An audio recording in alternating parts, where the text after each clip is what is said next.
Oh. Goddamn, guys. Goddamn. Well, all right, man. What's going on, everybody? Thank you guys, as always, for joining us for yet again another edition of NHP, man. This is episode 324 of the news. And if this is your first time watching, and you guys do not know, the show works every Monday after Raw. We are on here with NHP Unscripted, and every Friday, normally at 3 p.m. Central. Obviously, we're not on here at 3 p.m. Central today, and it feels weird. It almost feels nostalgic in a way. I know. It's dark out, and when we're doing news, very weird. Definitely a blast to the past from the old days, from the original. Maybe the first year and a half we did news came from like 9 o'clock, Around so 9. right after SmackDown. So, how's everybody doing? Thank you guys for joining us as always. Thank you guys as always for joining us for the later start time again. I know it's not regular, but we appreciate you guys showing up nonetheless.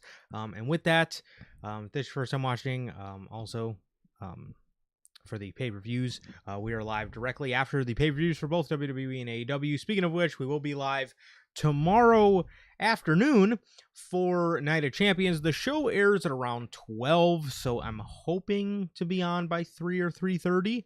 I'm thinking it's going to be around that time. And then Forbidden Door, we're going to be on in the wee hours of Sunday going into Monday, as you guys know. No way. Not AEW. Yeah, those AEW shows, you already know they're going to be live at fucking, it comes on at 7, so they don't end until, 11:30 or midnight. So, what do you know? But typical AEW, but we will be live nonetheless after both of those shows.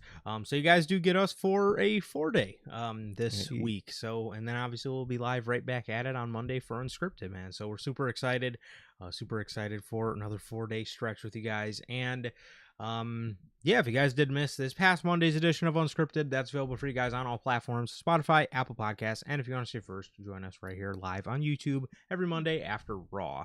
Also, if you guys have not got a chance to pick up some of the official NHP merchandise, you guys can now find this live on the merch shop. That is bonfire.com. Links at the top of the description of this very video. Links at the top of the description of this very video, where you can find the slept on since 2020 design, as well as all the other OG designs live on there as we speak. Again, that is bonfire.com. Links at the top of the description of this very video. And if this is your first time watching and you do not know who we are here at NHP, I am Johnny, one half of the host of this very show. And as for the other half, we got my man Sir K here. The world wants to know.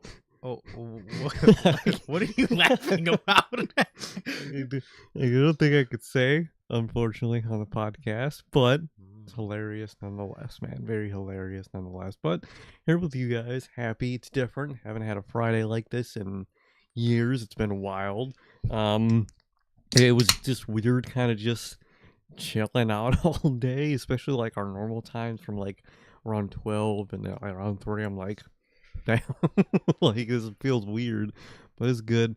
We're here now, man, and we got these pay-per-views this weekend, man. So at least for WWE tomorrow, it's gonna be very creatively interesting for them tomorrow. It's probably gonna make or break the rest of their summer.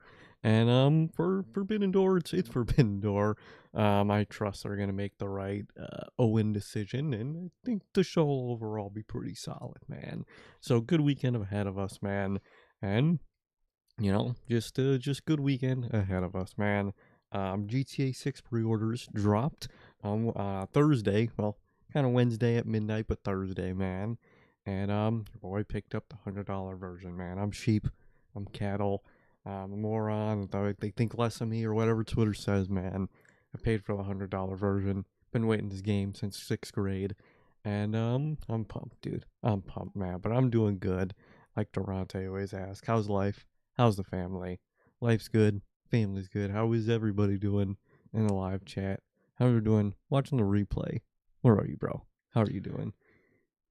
I'm doing pretty good, man. I'm doing pretty good. I had I had myself a very busy day. My plate has been full all day, so again, that's why we're on here a little later. Appreciate you guys as always popping in, working with us, trying my best, trying my best. But yes, thank you guys as always, man. And yeah, pretty busy day. What to go over first?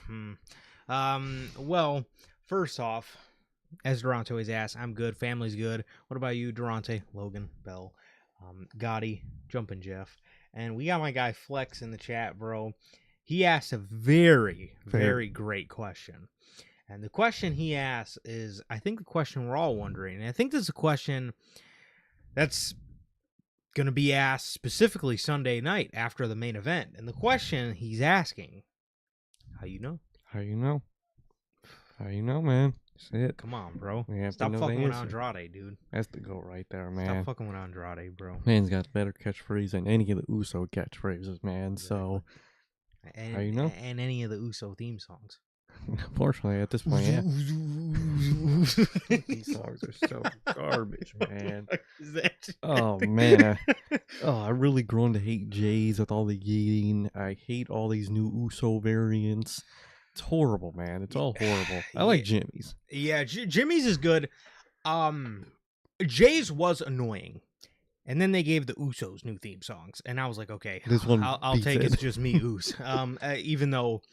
Yeah, that one definitely at a point got very oversaturated. But now I get happy when I hear it because I realize, oh, thank God I'm hearing this and not fucking that shit is horrible. The fucking Usos dubstep remix. But oh man, you can keep on running. God, we actually have news on Keep On Running. Gable. Keep on running. That company's hilarious. So trash. But nonetheless, how you know? How you know? So listen. Yes, does Tekla have a match this Sunday? Tekla does have a match. Tekla does. She will be facing Stardom's Starlight Kid. Starlight Kid. That's the beast over there, man. Exactly. She said to Stardom, send their very best. That's who they sent, bro. We'll have to see. I never seen her. So never seen her. So hopefully we'll have to see her step up to the plate. Tony Khan says he's wanted her for years, so I'm very interested to see if Tony Khan's seen anything in her. Say that about. That's a great fucking point. It's not really a compliment. It's a great wrestler. Everyone's a fucking great wrestler to Tony Khan. I'm trying to get them for years. But yeah. Let's see. Well, I have to announce it now. I'm going to announce it again when Manager Logan pops up in chat. Oh, shit. I know he really wants to hear it. I will not be purchasing Grand Theft Auto 6. You will not, man. I will not. It doesn't have to do with the fact that me and Sir K game share at all. Not at all. It doesn't have to do with that at all. Let's see, what are they saying? The game is a scam. It's a scam. You don't get the full game. Yep, you can't get the pre-order bonuses, the rims and the shoes and shit. So, they're hiding things behind a paywall now, and I don't appreciate it. And again, I will not be buying it, and it has nothing to do with the fact that me and Sir K game share. No. Nothing at all. However, fake demons, fake outrage, definitely, like, so weird, like, so corny. People have complained about this game for so long, and now you get it, and they bitch about it. I don't fucking get it. The bitching about it started, I think, about like 2 years ago, where it was like, this game is gonna ruin the industry and like all that kind of stuff, and now it kind of boiled down to it's a scam somehow because they lock some stuff behind money, which is what every video game does ever. That's kind of what you do. The game itself is technically locked behind money. So. Also, too, like, we can't, like, think about things in GTA Online, yachts, fucking all the mansions and stuff. 9 times out of 10, like, yes, there are people that grind the shit. There are, but like, You gotta get a shark card. You gotta get shark cards, at least if you want to get some. I can't tell you how many in-app purchases I fucking made in GTA. Like, so let's not act like things haven't been, like, let's not act like GTA hasn't done in-app purchases or hid things behind, again, even though it's not technically behind it, you have to buy shark cards to get some of that stuff if you want it fast. If you want it fast. Now, again, if you want to sit there and fucking grind for like 3 days and do the same heist over and over, then sure, maybe you can get it, but like, come on, bro. When the fuck did KO pre-order drop that summer? That's what I did, bruh. And fucking, it was alright, but like, sometimes you just buy a shark card because you just want the fucking thing you want. And you're like, fuck this, dude. I have a fucking job. I don't give a fuck. You know what I mean? Like, I think that's okay. Twitter, they usually are unemployed. It makes sense with Twitter, man. That's a very unemployed take, man. Yeah. That would make sense. Yeah, I don't know. Fake outrage, fake demons. These people are gonna be buying the fucking game. Shut the fuck up and enjoy the game. Why? To what concern is it of you if this game ruins the industry? What? And now I'm seeing more revisionism that fucking GTA 5 sucked. What are you talking about, man? That game is classic. I think Logan said something like he was reading something on Twitter that somebody had said the GTA 5 story mode was terrible. Like, what? Shut the fuck up. Like, you can't put. You know how many core memories I have robbing that fucking jewelry store? Get the fuck out of here. Like, I get the common consensus has been for years now that 4 story is better than 5. A lot of people will say that, but you can't shit on 5. Personally, I would actually probably put 5 above 4, respectfully. But I think it's a classic. You got 3 different people, 3 different like backgrounds, and all it just works, man. It just works, man. Yes. Come on, it's great. And obviously, there's things they could have fucking done better. But shut up. You say that about everything. You say that about probably what we're gonna watch tomorrow afternoon, and then Sunday evening. You can literally say that about anything ever. Anything can be better. Exactly. We're gonna probably be saying that in fucking 14 hours. Oh God. Yeah, probably. Probably. But yeah, man. So I don't know. I don't get it. Doesn't make any sense. Again, fake outrage. Shut up. Enjoy the game. I just can't believe it's actually. I really can't believe it's actually. It's actually coming out, bro. Yeah, like seeing it on the PlayStation Store was just so weird. Images. I was like, man. Like it doesn't feel real, man. And one last thing, if you want to talk about, what you get with the pre-order, looking back, the GTA 5 pre-order was garbage, bro. You got what? The blimp. You got that ass. That was like the big thing they advertised for the 5 pre-order was you get the blimp. The vehicle sucks in that fucking game. And like 3 other things. Like I remember the 5 pre-order was horrible. And like this one is really, and like aren't people always saying like you pay all this extra money and you just get a bunch of reskin stuff? So do you just want the reskin stuff or you don't want exclusive stuff? What do you want? What do you want? You don't know what you want. You really don't. Yeah, they really don't know. They really don't. They really don't. How you know? How you know what you want? They don't know. But yeah, so crazy. I can't believe it's actually coming out. Crazy, fucking dude. 5 months away. Crazy. Wild. Very wild. The NBA, man. Wow. Where do I begin? Things have shaken up. While we were live for Unscripted, I think it was maybe the last hour we were on. Mm-hmm. Giannis Antetokounmpo has been traded to the Miami Heat. And that's an interesting move because you see, you said you wanted to compete for a title, Giannis. Yeah. I'm sorry. I think that Miami team.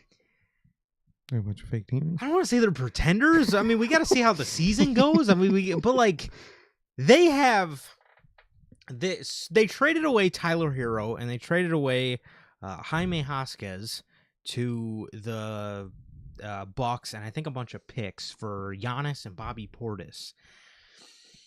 So now Miami has also just. Do you know how many people Miami has been like almost traded Tyler Hero for, but I'm sorry, you know how many people asked for Tyler Hero and Miami denied it? And now you do it all of a sudden? That was kind of weird for me, just because they've been so protective of him, like, very protective. Like, he was, like, damn near untouchable, which Tyler Hero's a good player, but don't know why he was, like, that untouchable for them for a lot of years. But they don't really have anybody. Like, I'm just kind of confused. They have Andrew Wiggins, which, again, he's a decent piece. You have Giannis and you have Bam, who, I mean, Bam's okay. He's another star. He's not a superstar. He's another star, though. Like, I mean, again, we'll have to wait and see if they make any other moves in the rest of free agency. But, like, is it just me, or is he kind of fucking still in the same situation? Like, you might as well just fucking stay to Milwaukee for this. Just my opinion. But I can't believe he's actually traded, man. And I do respect, you know, he dealt his obligation to Milwaukee. He wanted to bring them a championship. They were the team that drafted him. He stayed so loyal to them for so long. And I get they didn't put any pieces around him, and that's why he left. And that's why I'm saying I hope Miami does make moves to put pieces around him, because if they don't put pieces around him, then he's just going to fucking be in the same situation.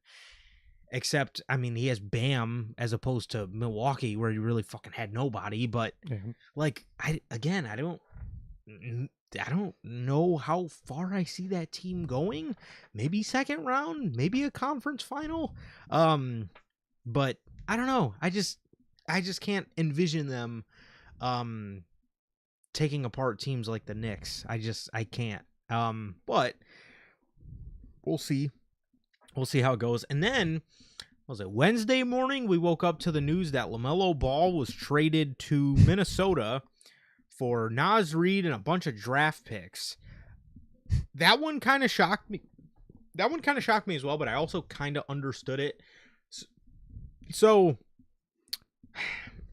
I was a little confused because Naz Reid, I thought they loved him in Minnesota, like really loved Naz Reid in Minnesota. So I was a bit confused with that, especially once they got rid of Julius Randle.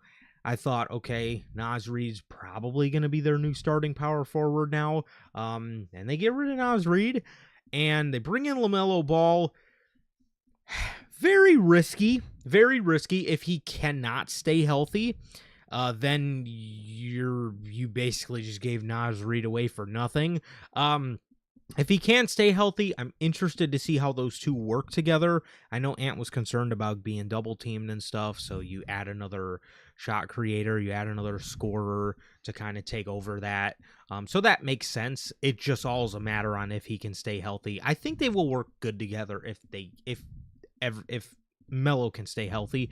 Also for Charlotte, I understand it and I don't at the same time. I get, you know, maybe they seen his injury proneness and wanted to get rid of him now, especially because, like, you hear all the reports that, like, you know, Kobe White works better as they're more efficient as a team with Kobe as their starting point guard. So they get rid of Melo. But it's just so weird to me because, like, for the first time in forever, Charlotte was like a hot team. They were a hot young team, and then they get rid of Melo. So it's very interesting. That one's a wait and see scenario. Again, and it really all depends on if he could stay healthy. But very crazy, very, very crazy. I did not expect to see that. I did not expect to see that at all. But hey, man.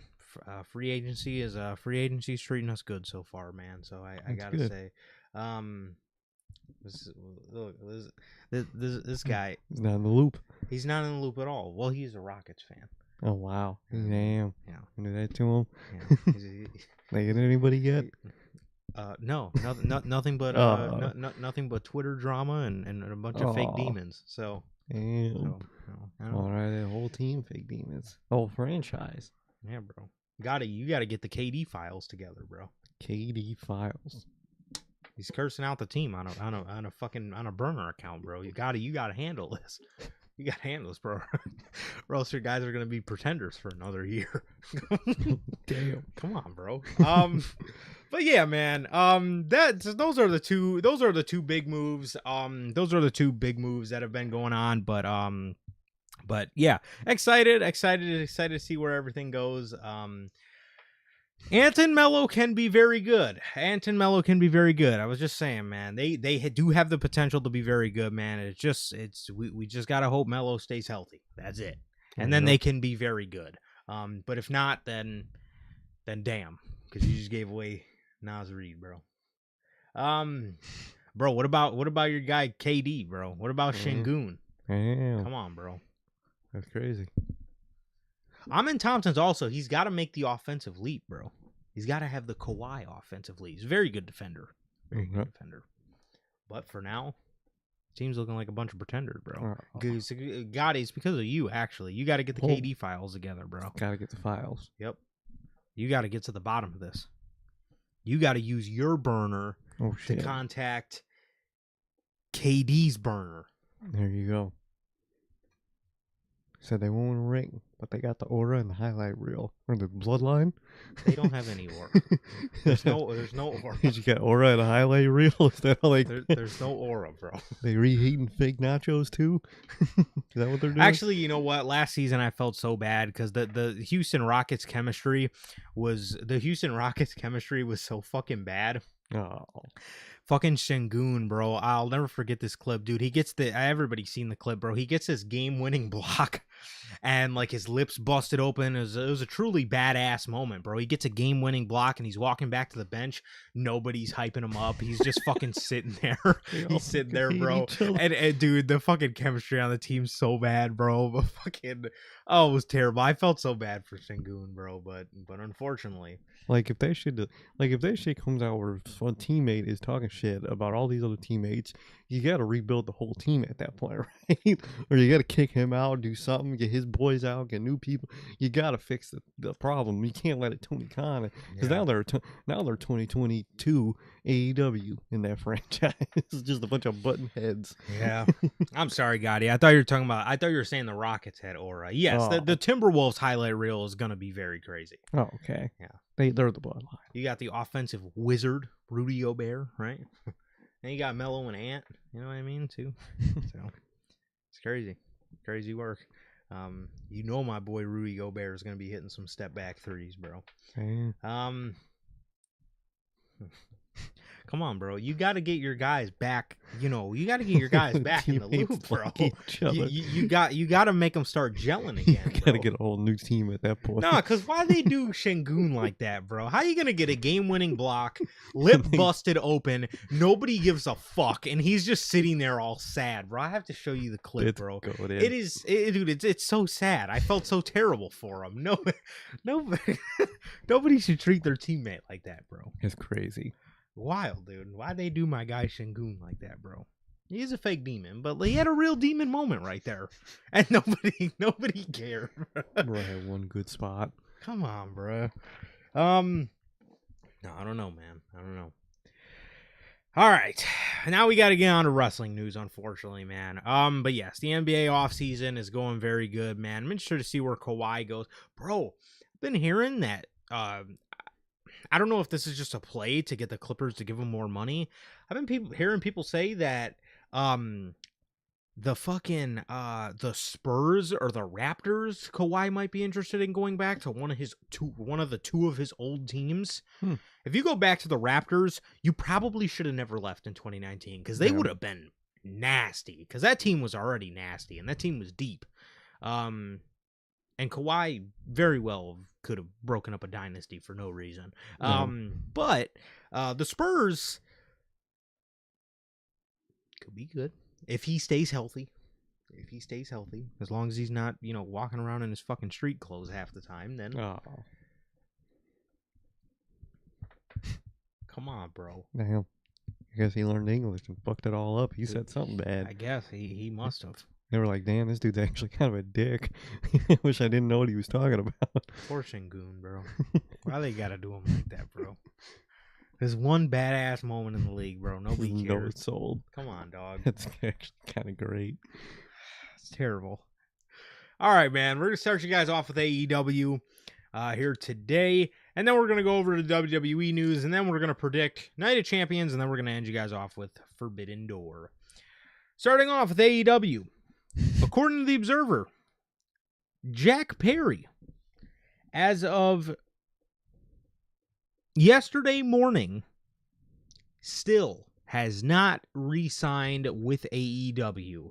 Tony Khan on the Forbidden Door media call praised Jack Perry, said he was one of the best wrestlers in AEW. You know what I mean? Typical Tony Khan. Thinks everyone's the fucking greatest wrestler in AEW.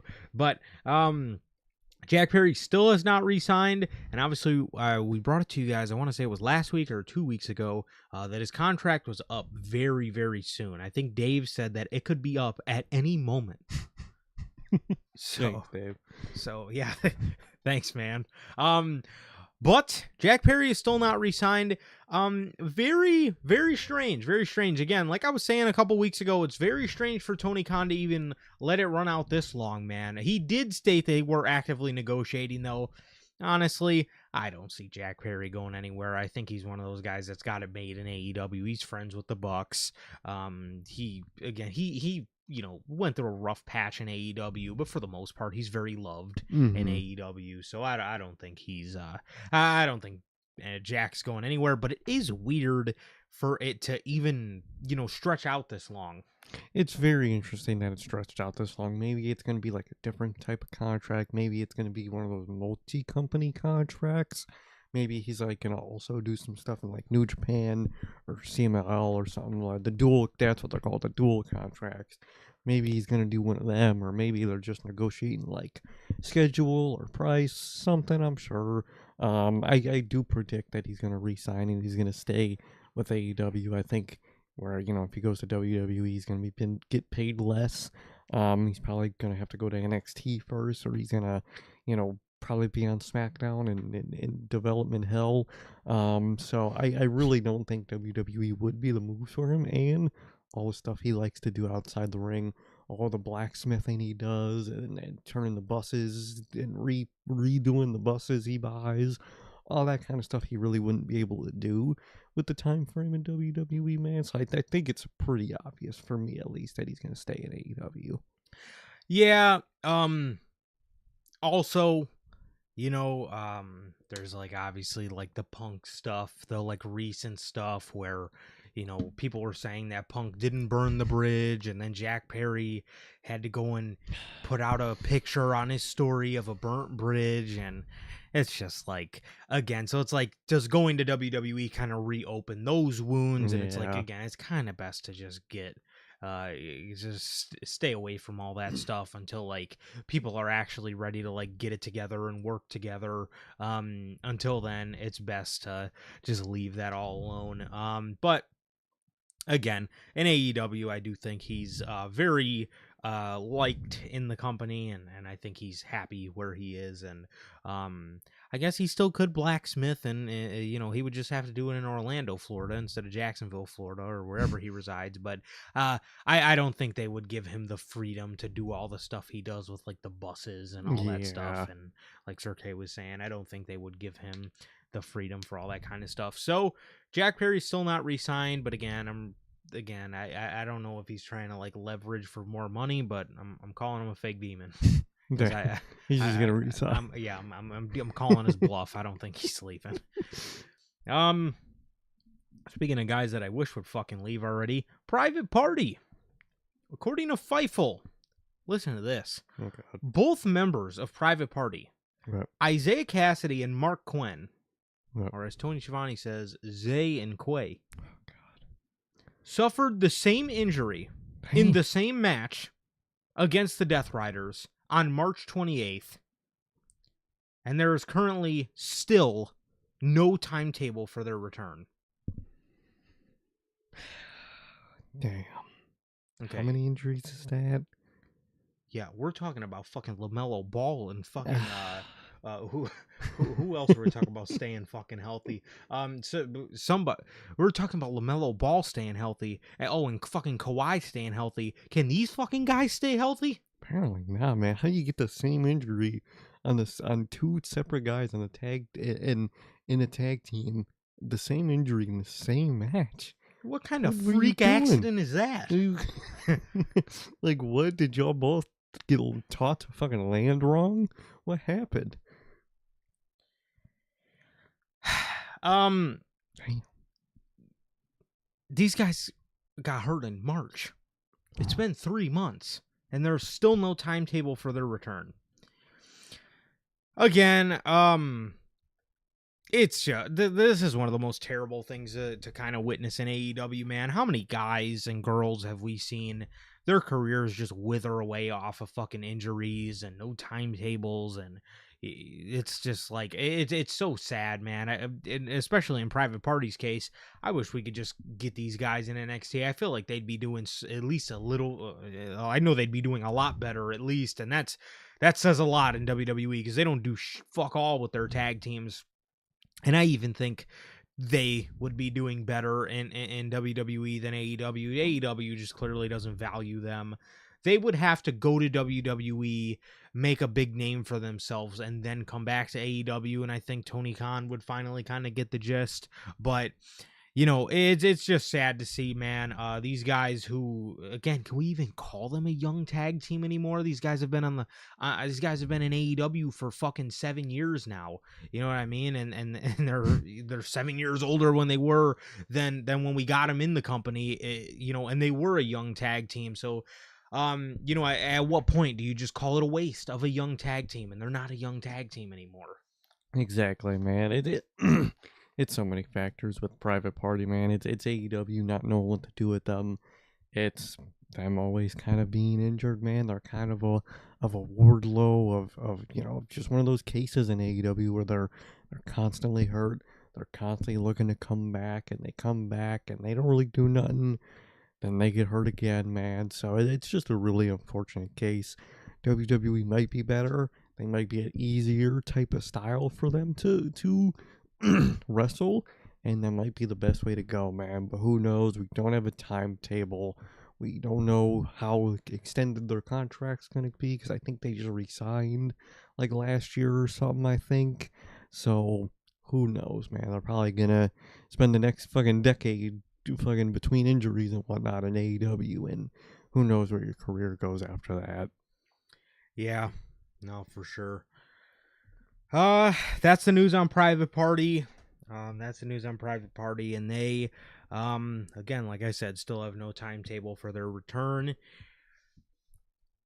Speaking a little bit of All In London, the original plan for All In London, according to Uncle Dave, Tekla versus Toni Storm was reportedly the original plan for the AEW Women's World Title match at AEW All In London 2026, with plans shifting to Tekla versus Willow Nightingale after Storm's absence. Plans would then shift again after Willow suffered a shoulder injury, which has now led us to the final of Mercedes Moné versus Maya World. So, damn. Fuck. What terrible luck, I must say. You obviously... So, the Toni Storm match is interesting, because I do wonder if people would have started to get fatigued by her had she won this Owen here. And maybe her sitting out for a little bit is the best case scenario, because, you know, she was a prominent piece of the tag tournament because they wanted to get that up and off the ground. Before that, she was, you know, all in the women's title stuff. So it's very, very interesting to see if people, I wonder if people would have got fed up with her. Toni Storm versus Tekla, I don't think I would have been bothered by it. I didn't personally have too much Toni Storm fatigue. Not too much, but, you know, it was, I got a little bit, you know, annoyed, you know, when she was the champion, because she was the champion for so long. But, you know, I feel like by this point, she would have kind of taken a backseat enough to the point where it wouldn't have been that big of a deal. Willow Nightingale, I think, is another good option. I think that's another really good option. Like, she could have won her first world championship, which really sucks. She's one of the, again, she's one of those pieces like Sky Blue, like Julia Hart, where you kind of just look at them and say, like, Tony, are you ever gonna pull the trigger on them? And what really sucks here is he was gonna pull the trigger on Willow Nightingale, and it sucks. And it looks like we're gonna more than likely be getting a Mercedes Moné and Tekla match. That I really don't mind either. And it was for Mercedes. Again, I would have minded it had, she just kind of been winning everything and, went into this match holding all 38 of the belts that she had. But Mercedes in her own right is taking a backseat, and I think enough time has passed where, you can do a world title run for Mercedes and your audience can be receptive to it. Oh, 100%. I think that's the case. I don't necessarily have Tony Storm fatigue, but I feel like I might have started to if they really pushed her in the Owen here and had her go to All In and possibly even win it at All In. It's not even that it's fatigue from her, but it's fatigue, or it's just wanting other names in that world title scene, that women's world title scene, that in a way I think, like you said, it kind of does benefit her. I think this time away from that scene and just obviously the company in general due to injury kind of just works out in her favor, man. It just makes you more wanted when you come back, and it just makes you more over when your comeback happens. So I think for her, this really kind of is a blessing in the long term. As for Willow, that's actually not a blessing. That really sucks that they were finally going to pull the trigger on her, and the injury happens, man. I still think they are then, if Mercedes more than likely walks out All In as the women's world champion. I think that could mean that they probably, obviously, I think they want to run back to Tony and Mercedes stuff again, and I could definitely see them wanting to do Willow and Mercedes. So I feel like the fact that the fact that she was one of the original plans for All In does give me some more faith for Willow Ospreay. My God, for Willow's direction within the company, man, it does give me more faith. I was actually very glad to read that when I read that, and in the best way possible. So I hope when both of them come back, they could be in that women's world title scene, and everything works out, man. I think overall everything has worked out. No, for sure. Yeah. Again, I do. I do like to. It is a good sign to hear. It really is a good sign to hear. Again, I would really like in these next couple of years for Tony Khan to put the Willows, Sky Blues, Julia Hart's, Chris Statlander's up there. You know what I mean? He really does like to use them, and he does use them. But I want to see them kind of up there with the Tony Storms, or you kind of mention them in the same breaths as the Tonys and the Mercedes and, those kind of people. So Tony Khan was also asked on the Forbidden Door media call if there are updates on Tony Storm, Jay White, Keith Lee, and Britt Baker. And that reporter tried to sneak that one in there. Yeah. No kidding. So I'm Britt Baker, man. Tony says they're all in different positions, and some are closer to returning than others. He said she ain't nowhere near returning, bruh. Get that shit out of here. So in other words, Britt Baker is nowhere. I think she's the one that's furthest away from an AEW return, which, man, just fucking let her go. We're legitimately coming up on not seeing her on television for 2 years for no reason. Just let her go, bro. Obviously, we've talked about this before. She was a problem backstage. She was chasing motherfuckers. She was fighting motherfuckers. It was she had a whole clique behind her. She was moving like crazy, bro. She dead ass had that fucking NWO back there. She legit, bro. NWO. She dead ass had a shoot NWO back there chasing motherfuckers around in the back. It shit is crazy. So I get why you don't want to use her. Let her go, bro. Let her go. At the end of the day, she's great. She is. And WWE can really use her, and they can really do good with her. And that, it might, make you look like a little bit of an ass. But it's just how the business is. You lose people, they book people better. They lose people, you use them better. That's just how the business is, bro. And again, respectfully, it's Britt Baker. It's not like they're getting fucking Mercedes. You know what I mean? It's not like it's a big name. It's not the biggest name. She's not Cody Rhodes over there. All right. So just let her go, man. For her sake, for your sake, of just all that shit being off your plate. Let her go, man. As for the other names, I think all those other names are overall on the semi path to come back. Obviously, Keith Lee is still hit his own mystery, man. We've had the report a few weeks ago that they had plans, but those plans didn't work out. So hopefully something is getting done with that, man.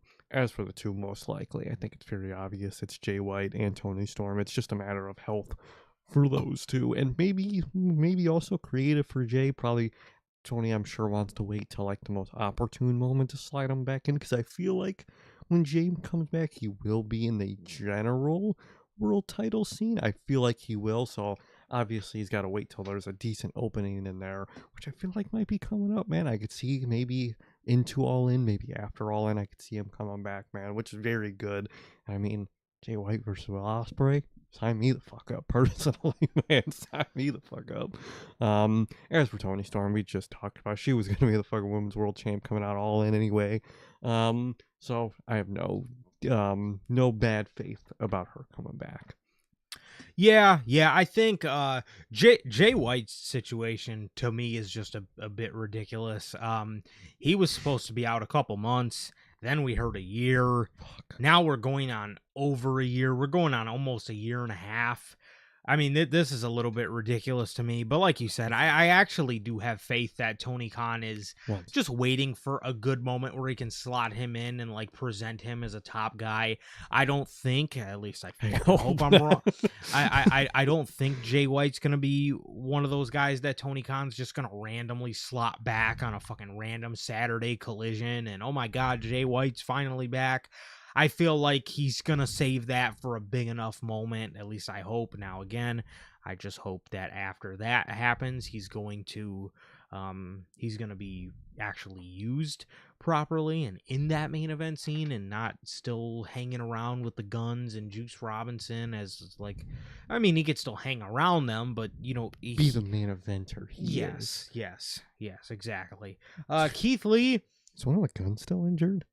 No, they're back. They're back. Okay, oh yeah, they are back. Keith Lee, I'm assuming he's close to a return too. At least we heard he was going to come back a couple months ago, and then they scrapped it. Even though I don't know what the fuck you're waiting for. This guy's already wasted so much time. Tony, last thing we heard from Tony was she's going to be out the rest of 2026. Mm-hmm. So I don't know what it is with her. I don't know what, I'm assuming it's something personal or whatever, so I hope everything's good with her. And then Britt Baker, yeah, Jake, come back.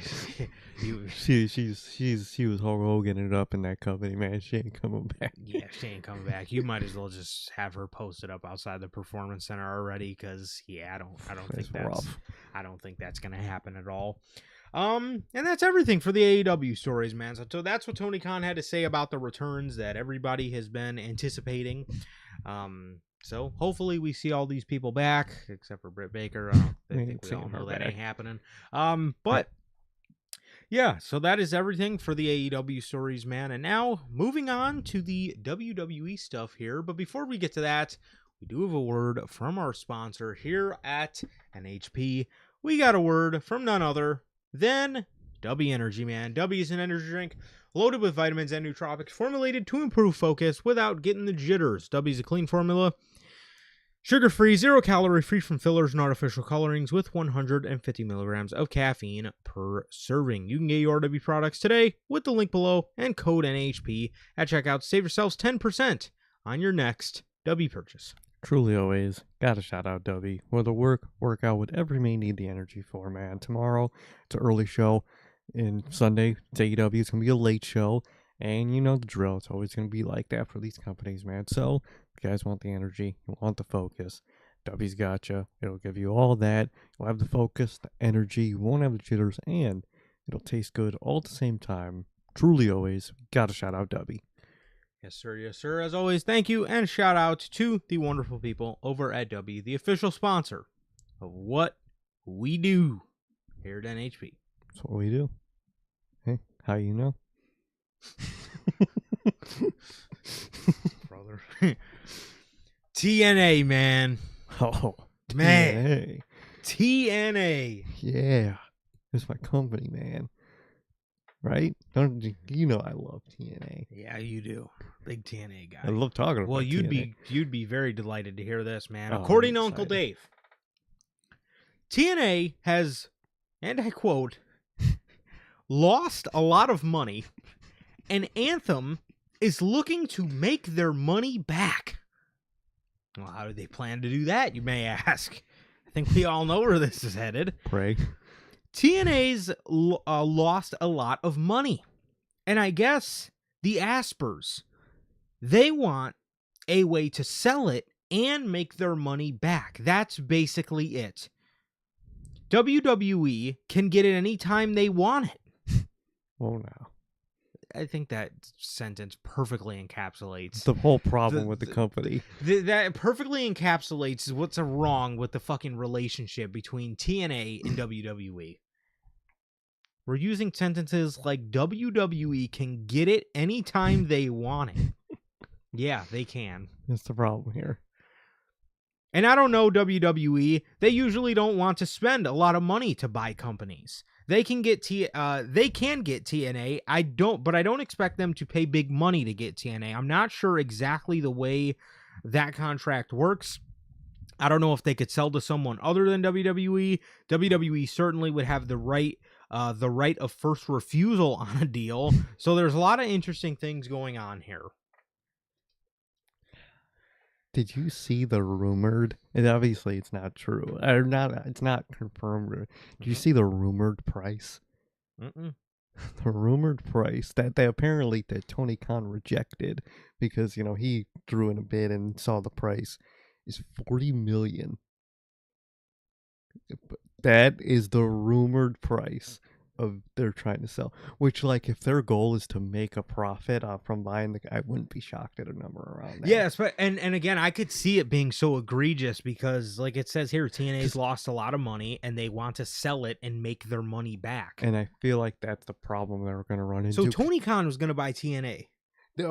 Apparently, he just checked that because Tony Khan does that. He fucking did it for WWE. And apparently that's the rumored price is $40 million, which, to be honest, I feel like if it was a reasonable price, they would have got bought by WWE already. You know what I mean? Somebody would have. And I think it's still gonna happen anyway. If if Anthem at this point, that is their mindset with TNA is we fucked up, we have to sell this thing, then they're just gonna go on and sell this thing. But the thing is, ain't nobody buying that fucking place for $40 million. And I think they're gonna learn that, and I think they're gonna basically sit on a fucking thing that no one wants for months and months and months, and then they're finally just gonna be like, all right, we'll sell to WWE for cheap. Fuck it, well, we're gonna have to. I feel like that's gonna happen. Yeah, I feel like that's how it's gonna happen. Which, I mean, fuck you expect? I don't know what the fuck you expected. You were basically their lap dogs anyway, so you might as well just sell the fucking place to them. Either way, it sucks for all the fucking talent that actually put their heart and soul into making their television good and caring and putting passion into this company that realistically doesn't deserve their passion. I'm talking guys like Santana, Mustafa Ali, Nick Nemeth, man, all those guys, those league guys, man. I mean, there's many more. I feel bad for all those guys, man. You put your fucking passion in this place, and it basically just focused on being the scrappy do for WWE, and you got fucked over because of it, man. So genuinely, whether this company goes under and gets sold or not, I wish the best for all the people that actually are passionate within that company, and hopefully get out where you can, man. Unless you do want to go for WWE, which, I mean, you'll probably get like a weird NXT contract in exchange for your TNA contract or something like that. I'm sure they're going to fuck you over in some ways. This is TKO we're talking about, man.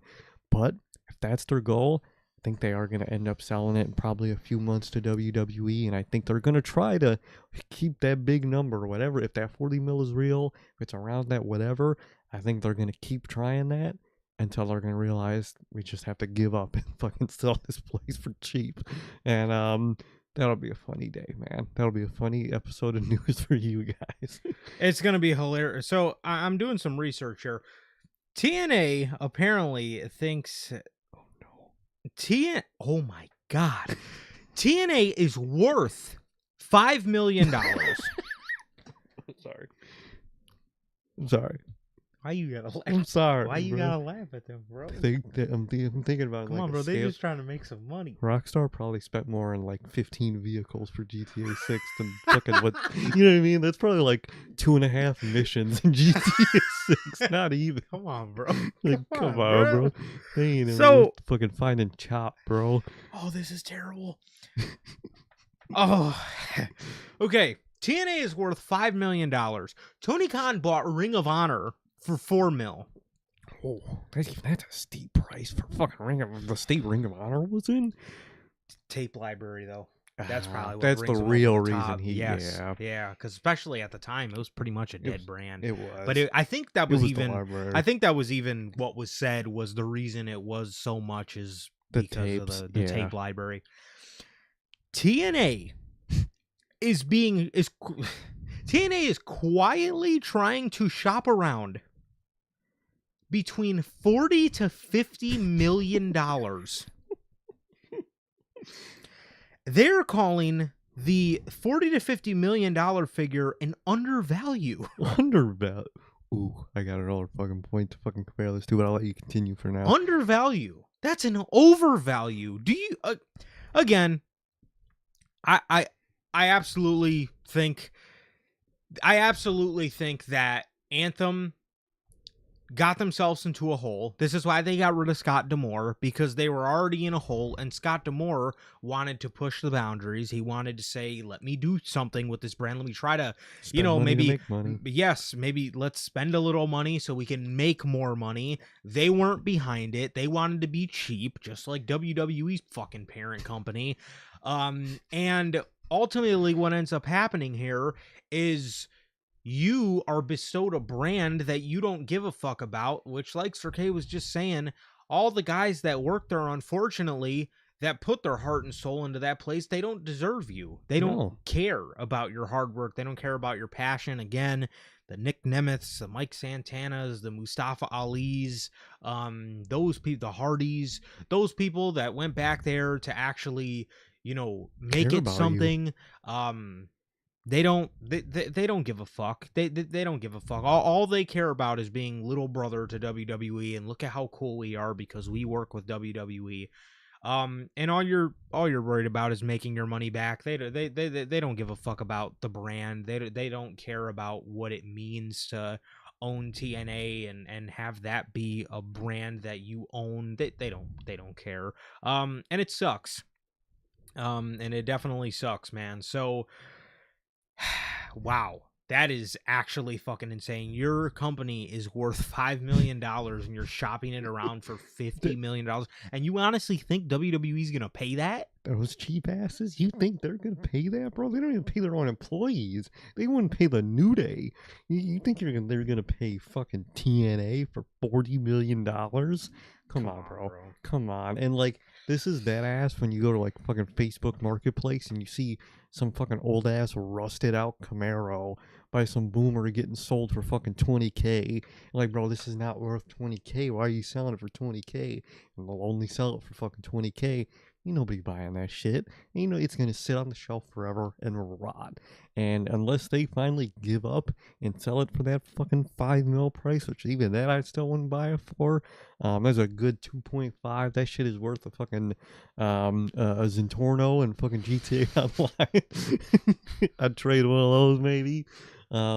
You're gonna be stuck in limbo, man. And who knows, like, after time, if they're really looking to sell, are they going to continue television? Are they going to pause all that till they're sold? And if they're never going to get sold, or if they're going to take forever to get sold, what happens to all the contracted guys and girls? Like, they're really fucking over everybody to make a quick buck because they failed. I feel so sorry for that whole roster, man. Absolutely. And if I was a buyer, me, I'm laughing. 3 to 4 mil at the most, and partial half of that's because of the tape This library. tape library like that. If you do think about the tape library, okay, 5 million. I get all that old stuff, man. And I would think you would still you would at that point get the rights to like the old games. You could go on and resell those old games, probably make a shit ton. You could do stuff like that, but like, it's no more than 5 mil, man. It's and you could rival ROH's tape library with theirs, and if ROH went for 4, TNA's for me 3 or 4 million. Yeah, I would think simply. I think would be a decent, price. Fuck, that's rough, man. So 40, 50 mil. $50 million. Get the fuck out of here, bro. What the fuck are you thinking? That's just get out of here. Speaking of TNA, Apollo Creed, according to WrestleVotes, TNA has internally, I guess he ain't fucking going anywhere if they want to sign to WWE. Oh, also, too, I 100% think they're going to carry on, not giving a fuck with this $40 to $50 million price tag. And eventually, they're just going to be like, this is too much for us to just carry on. So they're going to drop the price to probably whatever WWE wants it to. I can almost guarantee you they are not selling to anybody except if we're talking promotions, they're not going to anybody but WWE. No, there's a small chance a network might like offer more money than WWE, and I'm like, all right, just take it. Yeah. But even then, I just have a weird feeling that WWE, I could also see them just wanting to pay a little bit more than you might think they would, just to fucking get them out of the picture for good. You know what I mean? That's how WWE is. Yeah, I can see it already. They're gonna make AJ Styles the head booker over there. Yep. Just like they have Undertaker as AAA and Shawn Michaels as NXT. I can already see they're gonna give it to AJ Styles and. It's gonna essentially be NXT 3.0 because you got NXT, you got fucking Evolve, you got all these other, and now you're gonna have TNA, bro. You have like 5 NXTs at this point, man. So that's what's gonna happen, 100%. Then you're gonna go whatever app they're on at the time. You're gonna see the TNA section, and my God, man, my God, yes, that's so sad. If only you would have just. Why didn't they just sell it to Scott D'Amore? Just sell it to Scott D'Amore. He had to make his own fucking company, man. Dude had to make his own goddamn company. And my God, they're so stupid, man. Unbelievable. And worst part is, let's say like if whatever happens with the sale and they like lose a lot of those people, they're probably all going to Scott D'Amore for Maple Leaf. They're probably going straight to Scott. You fucked yourself. You should have just kept him. That would be like TNA. That would be like TKO getting rid of Triple H. No matter how much I shit on him, the roster loves the guy. Yeah. Well, I think still most of them. So hate his guts. Especially if you're like off the roster and you're like MVP or something. But I digress, man. He's a coward. He's a coward. He's a coward. Yeah, bro. Yeah. Again, it's. That never made any sense to me. Why you didn't why you didn't lower the price to have him buy it and just again give it to him. That guy truly fucking loved that brand. He truly cared about TNA, man, and that's when it was at its best. And now they got Cuck Silva and he's doing a terrible job. He's doing an absolutely fucking terrible job. So anyways, WrestleVotes is reporting that TNA has internally discussed potentially bringing in Apollo Crews as a roster addition later this year once he becomes available.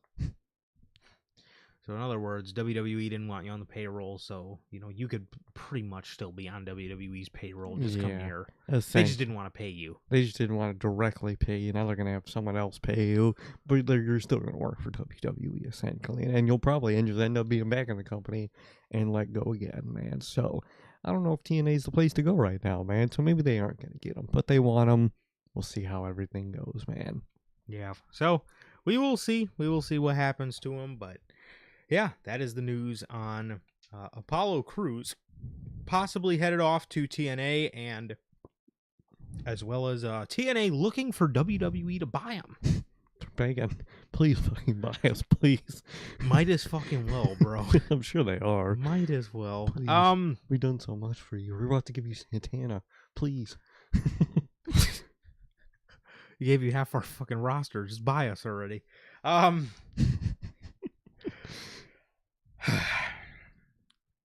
We got Triple H. Bro, he did an interview with Stephen A. Smith. Oh, man. This dude is one of the corniest pretenders I've ever heard in my life. I've ever heard of in my life, bro. Bro lives on the cob, dude. He's such a corny fuck. He did an interview with Stephen A. Smith, and he praised Obafemi, Sol Ruca, Javon Evans, and Trick Williams as the future of WWE and the future of WrestleMania main events. Bro. He says, "You always have to be thinking about the future. It's about hiring youth and putting youth around you and keeping yourself young in that sense as a brand." You're going to clubs? What do you mean keeping yourself young? And and keeping he says and as you see, John Cena's retired, AJ Styles retired. You see some of these talents are at the peak of their careers. Mm-hmm. And you have to have those young talent underneath them. Wow. And when you see this new crop of talent, Obafemi is going to be as big as anybody has ever seen in this business. Sol Ruca has an opportunity to be a standout star. Javon Evans reminds me of a young Jeff Hardy. He's doomed with that line. He just has an incredible moveset, but has an energy and a youth about him that you can't look away from. Trick Williams is the personality, plus he's another guy you can't look away from. These are the young talents that are going to take WWE into the future. You're seeing them rise now. But 2, 3, 4 years from now, these are going to be the main events of WrestleMania. I promise you. Oh, he promises. I'm going to fucking remember this. I'm with that in the notes app. So, my question is, Triple H, you performative fuck. You say all this. Sol Ruca, since she's won the IC title, hasn't feuded with anybody. Obafemi's had his momentum stalled. Javon Evans fucking lost to Jey Uso in the semifinals of the King of the Ring tournament. And, I'm not saying they're buried. I'm not saying they're fucking dead to rights, but you certainly ain't doing a fucking good job at presenting them as the future. What are we doing? What are we fucking doing? You're just scared to pull the trigger with everybody. This is your version of using the future, being scared with literally everybody to pull the trigger with. It's like, bro, yeah, I know you live in the cornfields, man, but like, goddamn, be honest. You don't know what the fuck you're doing. You're scared.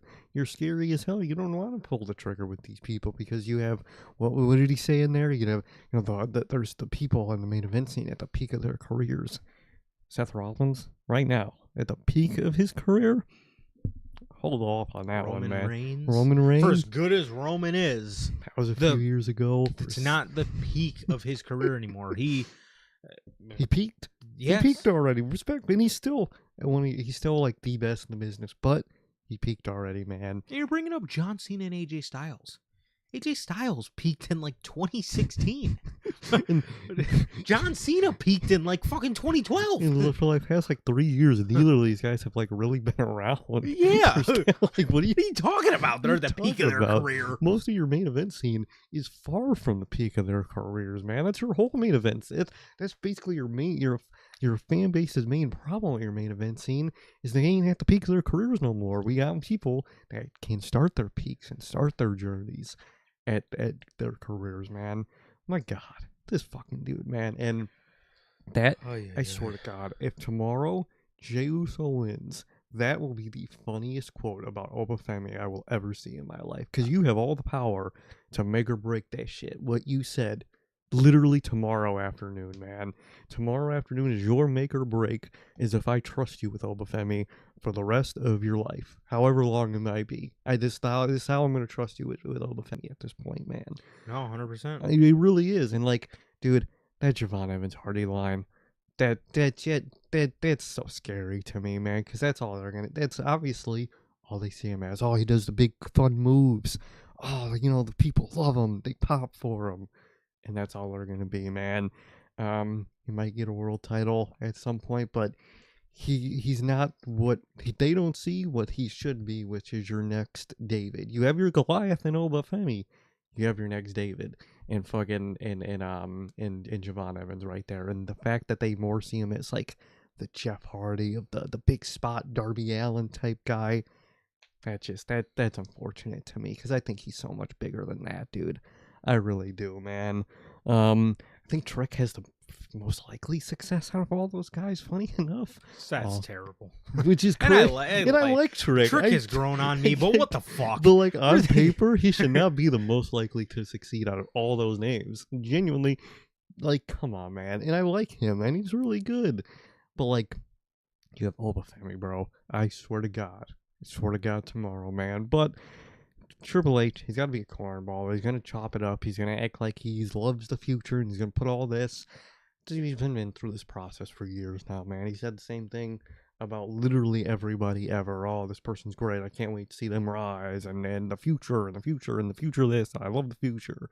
Well, I'm going to just remember what you said, Triple H. You promised within the 5-year span, they're all going to be main eventers in WrestleMania, man. So we'll see if you keep that promise, buddy. Yeah, we'll see. Yeah, we will see.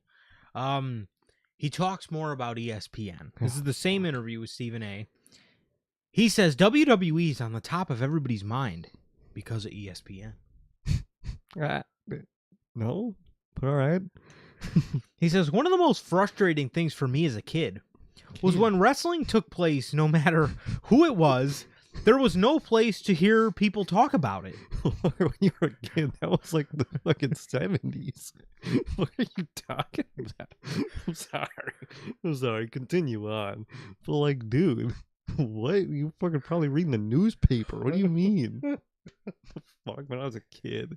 How old are you? Fuck, you're like 60. Come on, bro.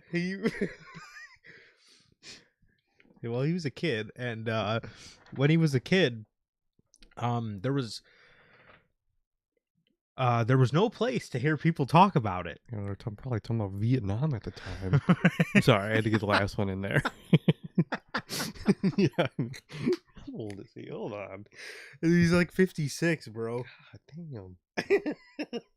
Triple age. 56, 1969.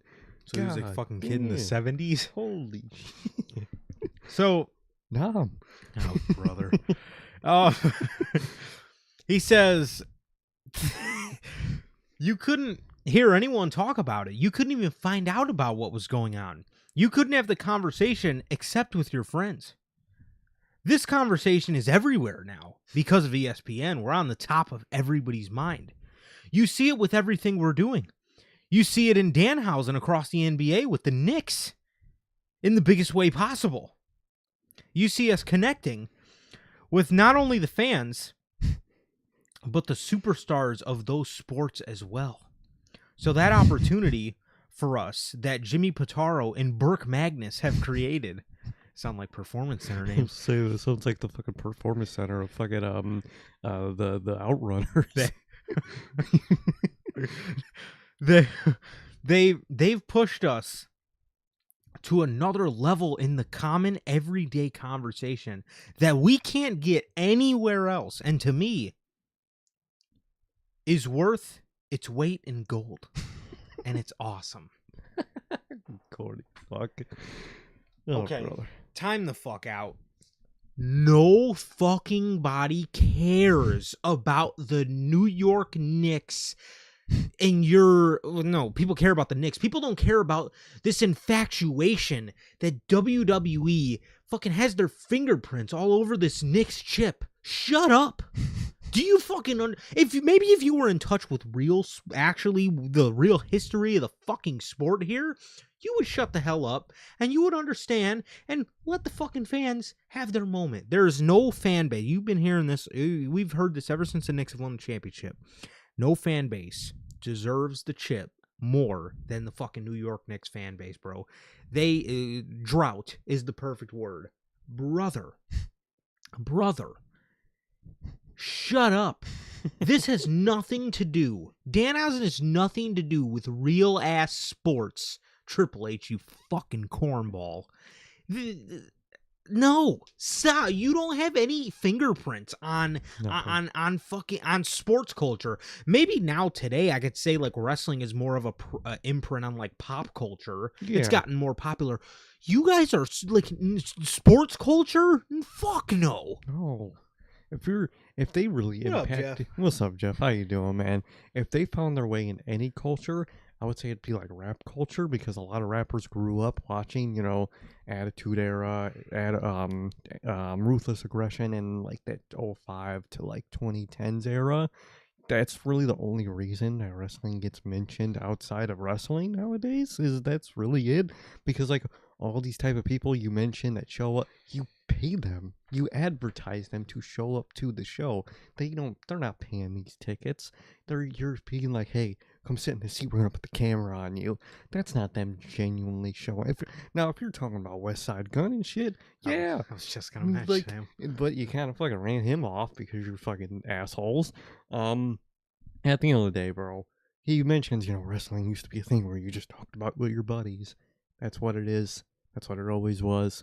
That's what it always will be, bro. That's how it is. That's inherently the scale of what we do is just talking with your friends. It's not a thing that you're gonna find a real TV show about, and you're gonna have ESPN level fucking talk show after each show and what.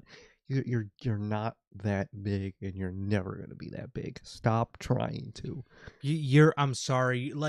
Again, no shade at like any wrestling. Again, no shade at wrestling. I love it. It's my first love, to be honest with you guys, bro. But like, nobody is talking about Roman Reigns winning the world championship in the main event of WrestleMania the same way people talk about the fucking Knicks winning the NBA championship, the same way people talk about the Warriors winning the championship, the same way people talked about the Cubs or the Dodgers or the fucking Houston Astros winning the World Series, or the fucking Seattle Seahawks winning the Super Bowl.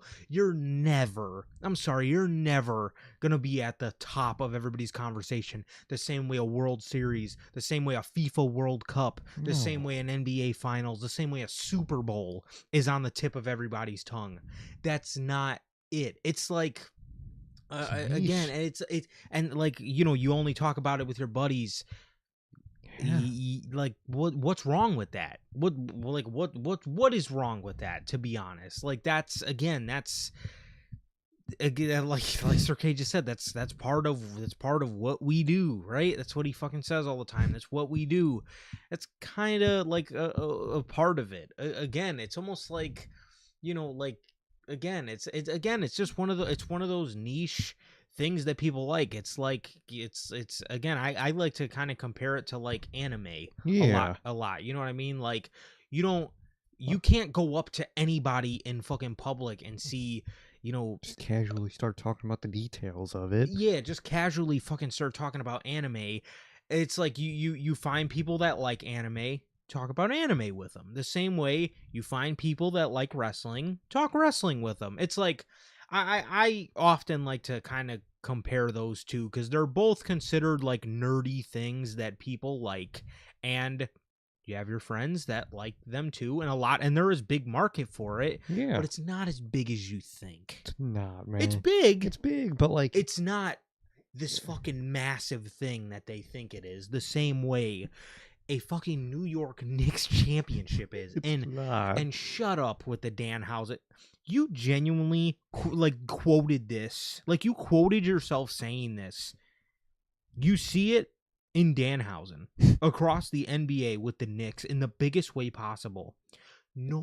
People cared more, and rightfully so, about the fucking New York mayor's speech about the Knicks, where he ran through all the old players, and he ran through Amari Stoudemire and Dante DiVincenzo and fucking Carmelo Anthony and Raymond Felton and Nate Robinson and all the other old Knicks. People cared. That was more main. Nobody cares about Danhausen, okay? I'm sorry.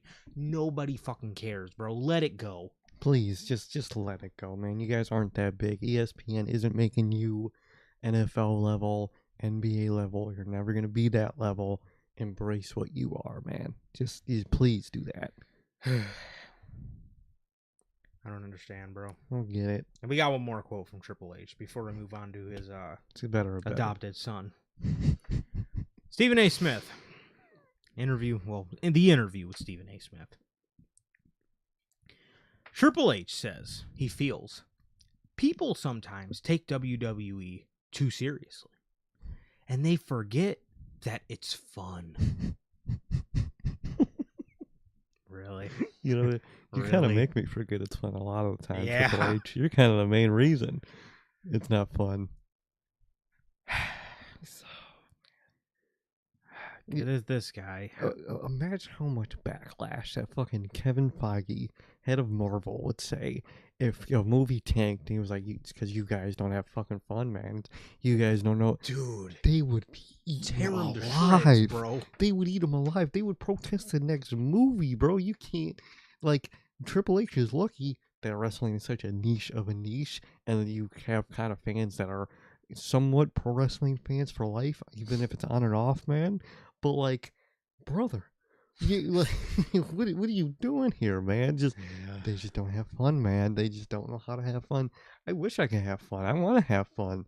You know, sometimes I do have fun with your shows. Most time, I fucking don't have fun with your shows. And it's your fault, Triple H. It is your fault that fans aren't having fucking fun. Because they were having fun in 2023. Everyone was having a blast in 2023. Yeah. You were in charge of that. What the fuck happened? What happened? Bro. He says, there's something for everybody. And that's our goal. That's why we try to do a little bit of something for everybody. The other aspect of that is I think people lose perspective of sometimes we're just fun. We're fun. So sometimes people take it too seriously. Sometimes people get too caught up in it. But it's there to entertain. There's a lot of stuff going on in the world. If you just want to turn off for a couple of hours and tune into something cool that you can just lose yourself in and have a good time, WWE's the place to do it. Fucking Cap. You want to know how I know that's Cap? Because the NBA playoffs, you know how I would describe the NBA playoffs this year during WWE, the happenings of regular WWE weekly television? I would describe the NBA playoffs as something that I would turn on for just a couple of hours, tune into something cool that I can lose myself in, and have a good time. You know what I do that too? When I open HBO Max and fucking rewatch The Batman. I'm not doing that shit to SmackDown. I'm not doing that to Raw. You're not. You're not in a state where you could say this type of shit, man. If you know what, if you were in a creatively really good state and you had a bunch of fans nitpicking dumb shit, all right, saying something like that has some value. You don't have that state. You didn't build yourself that luxury right now. Your shit sucks. I am terrified about the decision you're going to make tomorrow, dude. Downright scared. I am terrified about what you, Triple H, are going to do. I would love to be able to lose myself, watch fucking Night of Champions, know that they going to pick a good ass fucking King of the Ring, Queen of the Ring. You know, it could be Javon Evans, man. It could be LA Knight. It could be Femi, man. I'm cool with all those. No, now I gotta fucking sit in fear that it's gonna be fucking the Jey Uso and Liv Morgan, brother. This is your fault. To say some shit like this is the biggest copium I've ever heard in my life. So because your shit sucks, and because you have a bunch of bullshit nobody wants to see, and they do this all the time, they disguise it as, well, we have something for everybody. This is what they said in the Vince days, when there was all this hunky-dory bullshit on the show. Everybody was like, oh, you would hear all the talents, and you know they thought shit was ass themselves. Yeah. But their number one way of shilling would be like, WWE's great, you know, we got something for everyone. What? No, you just have shit. What is for your hardcore audience? Please What is for tell me what's for the hardcore audience on the show. What's for any audience? Because like, not even to glaze AEW, they could overall say that they got different match types. They got people that tell stories. They got people that just hit fucking big moment matches, man. They got different styles of matches. They could probably say that. Right now, y'all can't say that. Y'all can't say that. They, like you said, they only say that is when they're putting on the most like dumb theatrical shit ever, and that's their excuse. Oh, we got a little bit for everybody. No, fuck you don't. You got dumb shit, is what you got. You got dumb shit. You got fucking Zack Snyder. I'm watching Zack Snyder right now. Is what I'm fucking watching. Straight fucking ass, dude. Straight ass is what we're watching, and this is what you want to describe as something for everybody, and we're just fun. We're just fun, dude. Really. People just don't have fun. I remember what fun felt like. I remember having nervous butterflies before I watch a fucking match. Mhm. I remember, you know, fucking downright nail biters, Game 7 type matches in the main event of WrestleMania. Yeah. That's what I fucking remember. I remember watching electric fucking crowds that would literally give you goosebumps, bro. Goosebumps. What gave that? That was fun. NXT Takeover, man. I'll go into a Takeover. Excited about everything on that show, man. They truly had something for everybody. Tag team, women's, singles, mid-card. It had it all, dude. It had it all. And what do you get now? What do we get tomorrow? Fucking shit, Blink of the Ring winners and fucking random nothing undercard matches. What do we fucking got, bro? What do we got? We don't got nothing to have fun with. You're not giving us fun. You're not giving us fun, dude. Fucking Matt Reeves' Twitter updates are way more fun than anything you're putting on Triple H. Anything. Shams NBA offseason updates are more fucking fun. I'm excited at what fucking trades I'm gonna wake up to every day. I'm more excited to fucking see each new trailer of fucking Spider-Man that comes out every week. I'm not excited for you. I'm not. Terrible. And then we got Cody. Oh, fucking Cody. Oh my god. It did genuinely. They fucking I don't know. they go for tit for tat with fucking being corny. These two, they're two peas in a pod. These fucking two. Cody Rhodes, according to an interview with Ariel Helwani, reveals he had an outburst backstage over an F-bomb being dropped in the ring. Mind you, this is literally coming from the same guy that told Rock, go fuck yourself at Elimination Chamber. Uncensored. You ever watch BTE? He was throwing that shit around for everywhere, bro. He told Flip Gordon, I hope you fucking die. This is the same guy. Hey, Kenny, how about you get your own fucking dog?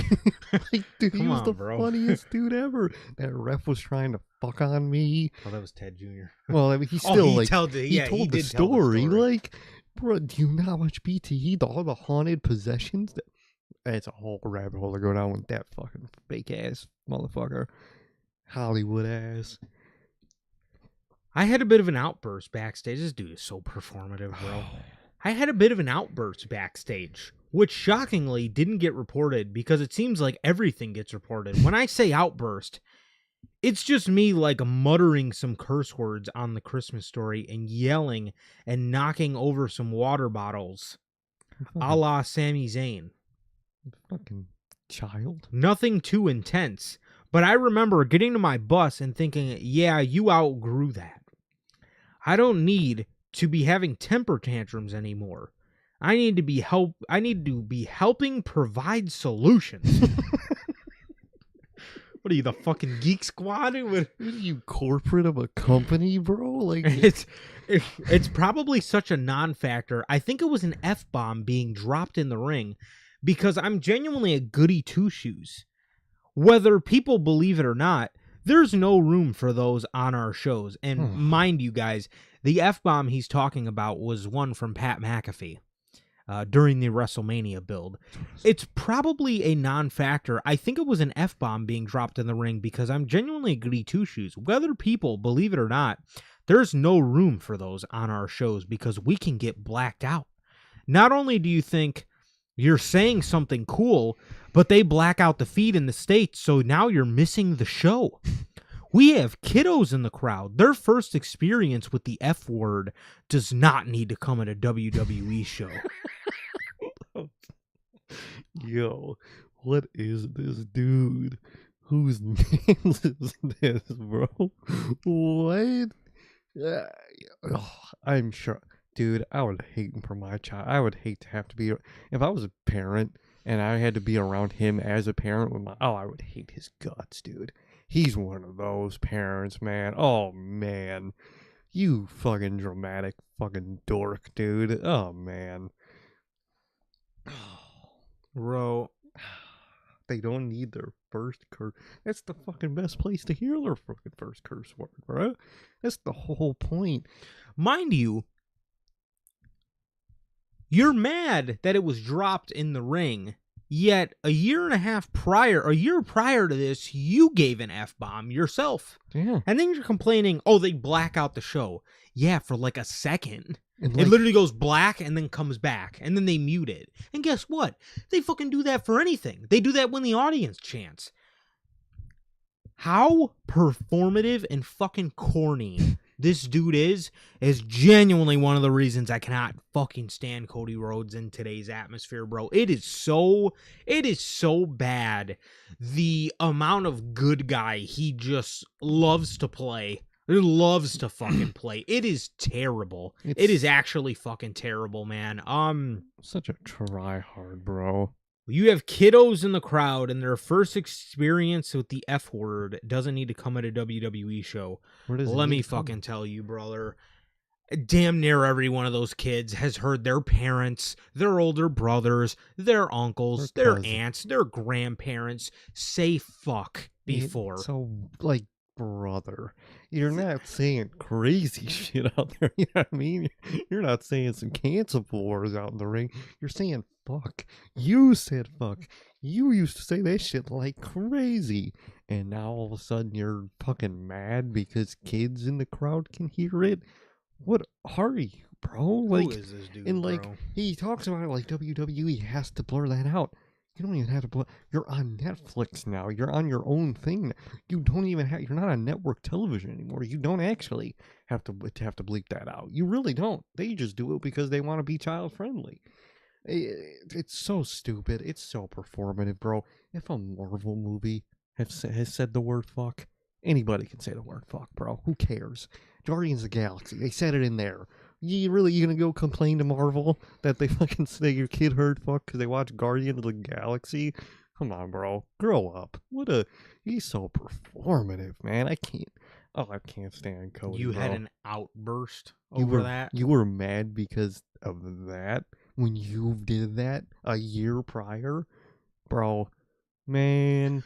Do you, like, bro, when Bryan Danielson was wrestling, don't you, like, I guarantee you that one promo on the build to All In London 2024 where he told Swerve, you know, he's going to beat him because he's the best fucking wrestler in the world. Do you know how many kids probably got so fired up hearing Bryan say that, bro? Yeah. Do you know how many kids I've sat next to at shows that have chanted, fuck you this, fuck you that, Yeah, fuck you Ciampa, fuck you Logan? I done heard it all from kids that are fucking like so 7 young. years Yes. old. It was like a little 7-year-old next to us chanting, fuck you, Logan. Come on, bro. Come on. Be an Earth. That is, Yes. he's, oh man, he is someone that lives in the clouds, dude. John Cena says a lot of, like, betterment for the company things. I don't even think Cena said anything that fucking bad. He would never, like, come on. If Cena wouldn't say it, you ain't got no right to say it. You want to be Cena. Like, come on, man. What? Is it all the type of movies like Cena is in? Cena's the face of fucking Make-A-Wish of the children. He's in always the most egregious fucking hilarious comedy movie where he's fucking doing all this wild shit. Just stop, bro. Just stop, please. I hate him. He's an absolute cornball these days, bro. Cody and Triple H, there's no combination like it. Dude, there really is. Those two, man, they go tit for tat with being fucking corny. They really do. Cornier than fucking Jason Tatum, bro. Damn. Yeah, like Jeff says, kids are yelling it on video games online themselves. Like YouTube every videos. kid curses, bro. Like, what are you talking about? Like, what do you? The first time they're gonna hear what? What do you mean, dude? Oh man, I can't stand him, bro. I can't. Well, speaking of the guy that Cody Rhodes is trying to be a carbon copy of, John Cena. John Cena says goodbye. A fan favorite returns, and the next generation of WWE superstars ride to the occasion. WWE and Netflix have officially announced the Unreal Season 3 will release on Netflix on July 21st, which is about in a little under a month here. And it looks as if John Cena is going to be the poster boy of it. It looks like this season's going to be Mainly? largely revolving around him, which this could be the best season yet. Yeah, probably, man. And I'm excited to hear, all the things that, John Cena pitched, all the things creative pitched, how ass it was, how better it could have been. Very excited for that season, man. And we've heard a while ago that season 3 was going to be a mostly Cena retirement tour season anyway. Very excited to see the ins and outs of this one. Me too. I'm very excited to see if they address like a lot of the fan backlash. Or I'm very interested to see if they address like, I'm sure they won't, but I'm very interested to see if they do address at all the fact that like people felt that it was underwhelming and they felt like Triple H didn't have any plan or any idea what to do with him at all. And I can't wait to see Triple H, in the writing room, like, oh, what do we do with Cena for SummerSlam? As if you shouldn't have had the whole fucking year planned out already. But okay. But yeah, man. So I'm very interested to see how it goes. I'm very interested to see kind of what Unreal Season 3 is all about, man. So I'm excited for it, and hopefully they give Cena a nice little tribute through here. Hopefully. Jeff asked, whatever happened to the Cena tournament? Last thing we heard, still a work in progress, and they're aiming towards December, so the 1 year anniversary of Cena's retirement. Yeah, it's probably going to be on the December Saturday night's main event. They're probably going to make that episode, that version of it around that tournament in December, likely. For sure. So let's see. We got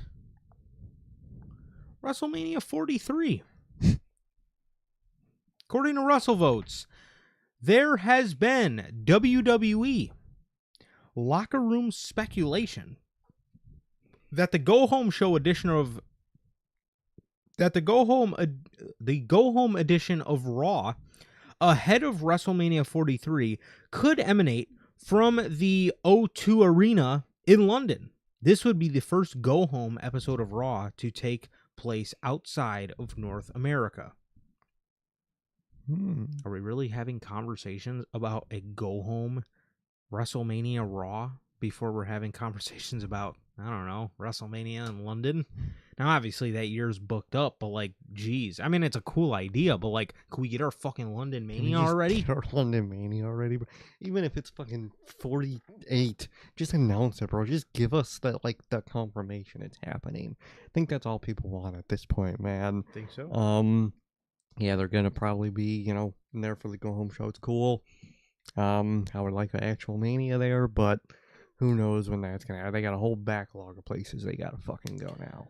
Literally, they got Indianapolis, New Orleans, Nashville, Tennessee, London, Minnesota. Yeah, man, jeez, Fuck. Terrible. So yeah, Ireland was in the conversation. Oh yeah, that's right. God, jeez. So the Go Home show of WrestleMania could take place from the O2 Arena in London next year before Saudi Mania. So there you go. I'm sure it's an easy travel for them, or probably easier than the States. So. From this, yeah. So Yeah, there you go, man. So it looks like that could be the possibility. I mean, Raw in London, I'm never gonna complain about. I just fucking wish we would get our Mania there already. So I'm telling you. we will see. But uh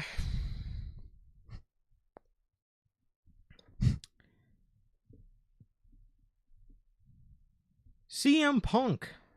Speaking of Monday Night Raw, according to Uncle Dave, even though CM Punk is earmarked for SmackDown, he was pushing very hard for his return to be on the July 6th edition of Raw in Chicago. His departure was basically to get him ready for moving to SmackDown and eventually a program with Cody Rhodes. To say there's no issues at all, that wouldn't be correct. It's not as bad as some people have made it out to be, but it's not like there's any issues at all. Which, I don't understand, like, what the issues would be about. Like, they don't want him in Chicago? I think it's not that they don't want him in Chicago, but they're probably like, if we're going to move you to SmackDown, we don't know what to do with you if you show up on that show, so we kind of can't put you on that show. And he's probably like, but it's in fucking Chicago, just put me on the fucking show. That's all you got to do. Put me in front of the Chicago crowd, and that's it. And they're probably like, well, maybe we get Cody to show up, and you know how they are. Yeah, I could absolutely see that being the case. That's probably exactly what's fucking happening, which is like, just have him show up on Raw and fucking allude to stuff. Ask for a trade when you're there, or let them know that you want to move to, or just let them know it's your last night on Raw and you're moving over to SmackDown temporarily. Like it's not a hard thing to do.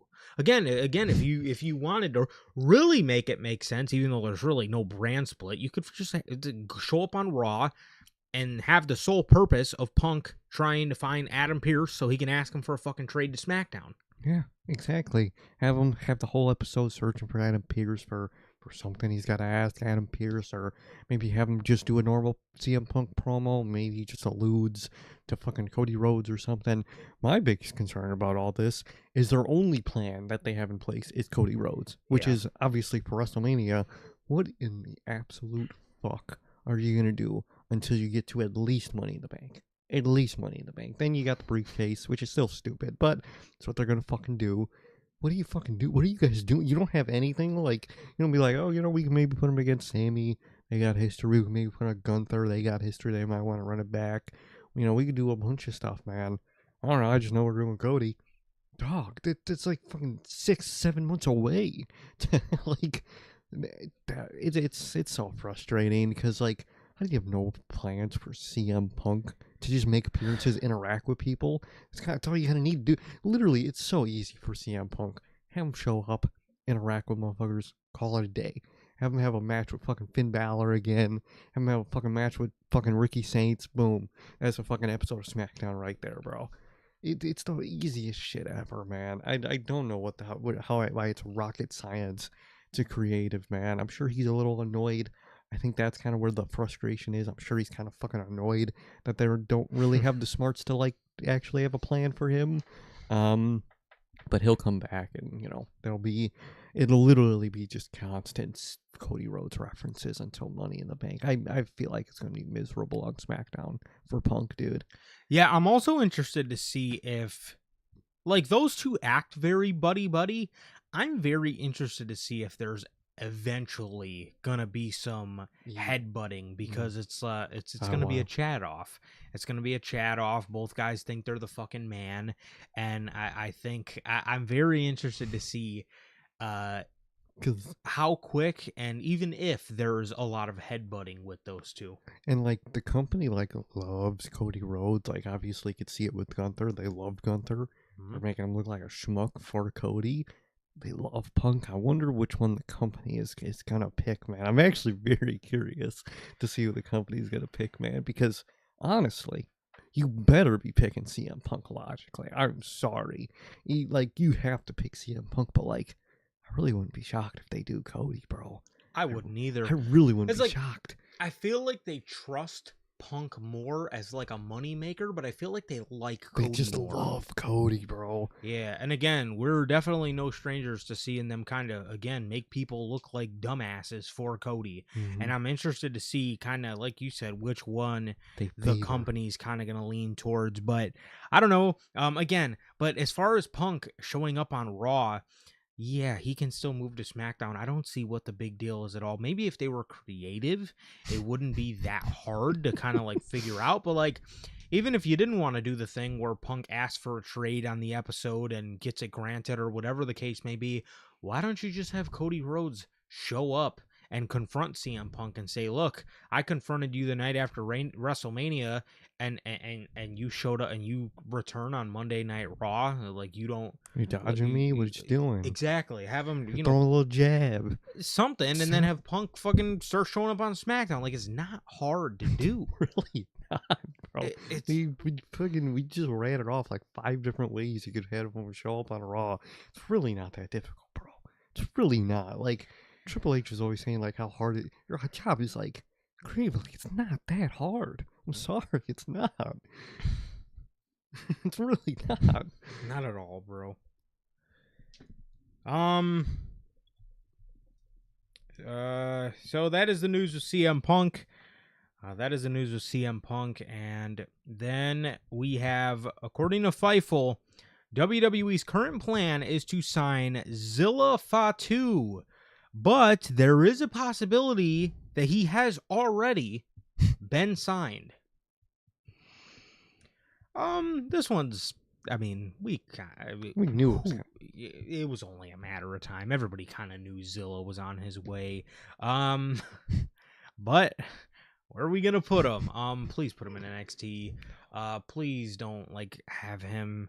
And you know they're gonna do it. Mm-hmm. He's gonna be involved with like the bloodline and stuff. But I would just like to see him involved in NXT. Have him do his own thing first, kind of what they did with Solo. Yeah.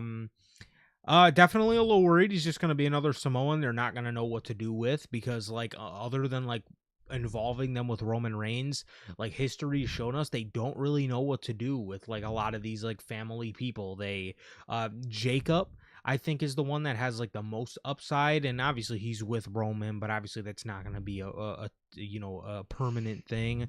But like again, look at like Jimmy and Jay. They know what they think they know what to do with them, and then it blows up, and then they just put them back with Roman. Solo think they know what to do, think they know what they're doing with him, and then everything blows up, and now he's fucking, it looks like he's headed right back towards Roman. So I'm very scared for that. Other than this, obviously this is a good signing for WWE. This is obviously one we knew was coming. I think Zilla is very talented, and I think he could have a very bright future in WWE, but again, I just hope he doesn't kind of fall into these same cycles that we're used to seeing. 100%. I'm very scared because I think that's what's going to happen in a perfect world. You sign him, goes to NXT, he makes his way up. Maybe when he gets to the main roster, if you want to put him with anybody, you put him with the two Tongans now. What's left of them, you maybe. But even then, it's like you're just always recycling the same stuff, man. I feel like that's what they're gonna do with Scylla. Like you said, Jacob's he is the most separated from the bloodline. Even a part of the bloodline now, he's still like the most separated character overall, and you should be thankful for that. You really should, because you could easily did it with Solo. That's what you should have done when he split from the group, and you didn't. You basically just made him a cheaper copycat version of Roman, and then that failed, and now he's seemingly going to be back, and I think he is going to end up being back, or he's going to fight being back, because I predicted that SummerSlam is going to be Jacob Fatu versus Solo. If Solo loses, he's got to get back in the group. I really wouldn't be shocked if Solo goes to Zilla, to have him prolong that by helping him win that match, and that's another addition to the anti-bloodline group that Solo's going to assemble. Because if you see SmackDown, what they did today, they had like Royce Keys kind of interacting with fucking Solo. They had LA Knight tell him, like, if you want to go against him, I got your back. I think War Games, LA Knight told Solo on SmackDown, if you face them, I'm in. Literally, he just said he's in to face them. So I genuinely think that War Games is going to be, again, a Roman-led bloodline versus an anti-bloodline solo group. And I think it's going to be Zilla. I think it's going to be fucking Royce Keys for some reason. He's the most random one in there. And LA Knight. I think that's the goal. And I'm sure loser, if Solo's team loses, Solo's got to rejoin the group. And that's what they're going to do.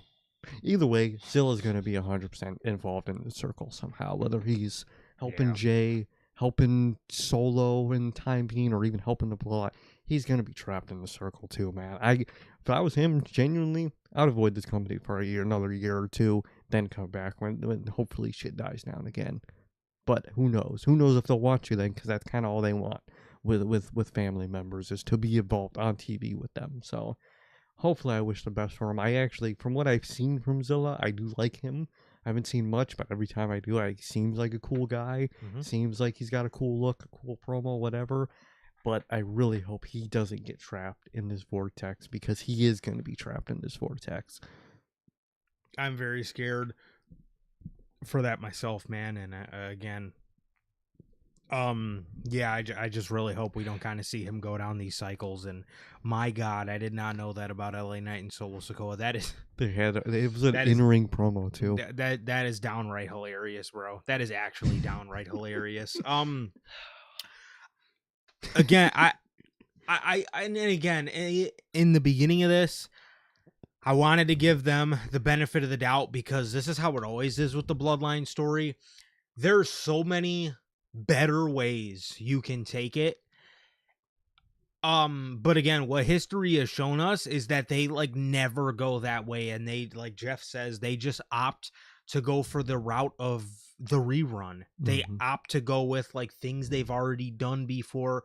They've already and again, there's so much, we talked about it a couple weeks ago. There's so much nuance you can add to the Bloodline story. There's so much different things. There's so much development to be developed on, and they almost never go that route. And it, as a fan, it's so infuriating sometimes, because it just it makes no sense, and it just makes you seem like you're just watching reruns. It makes it seem like there's truly no payoff as to things that have happened before in the story. It's terrible, man. It's actually fucking terrible. So I hope Zilla doesn't go down that route, but more than likely he's absolutely gonna go down that route. He's been one of these people that he's been one of these family members that people wanted to actually really see in the Bloodline, and WWE is gonna do it and completely fuck it all up. Even though, yes, it makes sense to do it, and it could make sense, and it could be really good. Probably not gonna go down that route. No, exactly. You could even do a thing where maybe, on TV he is about to join the Bloodline or something, and Solo stops him. It's like, hey, bro, you don't want to do this shit, man. I've talked to Shawn Michaels. I got you an NXT deal. Please go do that instead. I think it'll be better for you. Maybe you do something like that. They're not going to do nothing like that, because they're not going to play it smart at all. No, they're not. They're not at all, bro. Chad Gable. Keep on running.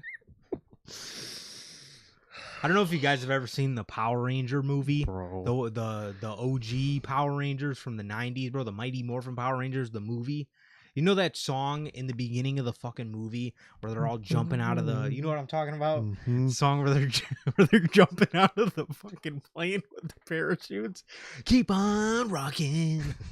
It's what he's... Chad Gable's got keep on running. Keep on running. That's a great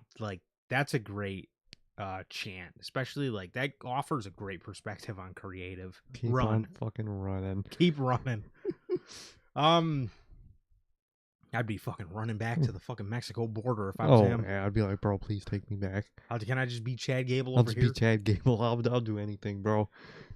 WrestleVotes is reporting Chad Gable's clapping routine in his new entrance is a creative concept inspired by the Minnesota Vikings skull routine. So, for those of you who don't know, the Vikings, before each game, they beat the drum, everybody claps above their head, and they chant skull. skull, skull, skull, right? And then they sound the Viking horn. You're not the NFL. What about Chad Gable says Minnesota Vikings to you?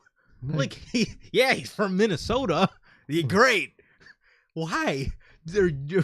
Like, what about? And again, taking sports completely out of it.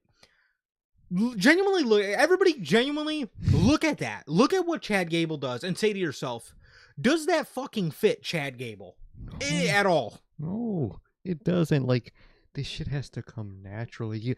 Was Obafemi doing his entrances, starting NXT, going, oh, come on, do it, guys. Oh, it has to come naturally. The song has to feel it naturally. The crowd has to feel it naturally. And like, two, yes, it's a recycle of Kurt, but like, people love chanting "You suck" at Chad Gable, and it's like, we all know if you're chanting "You suck" at Kurt Angle or "You suck" at Chad Gable, it's a sign of endearment. Like, they're not actually fucking telling you suck. And WWE should know this because the fucks love crowd participation so much. It's crowd participation's a sign of endearment.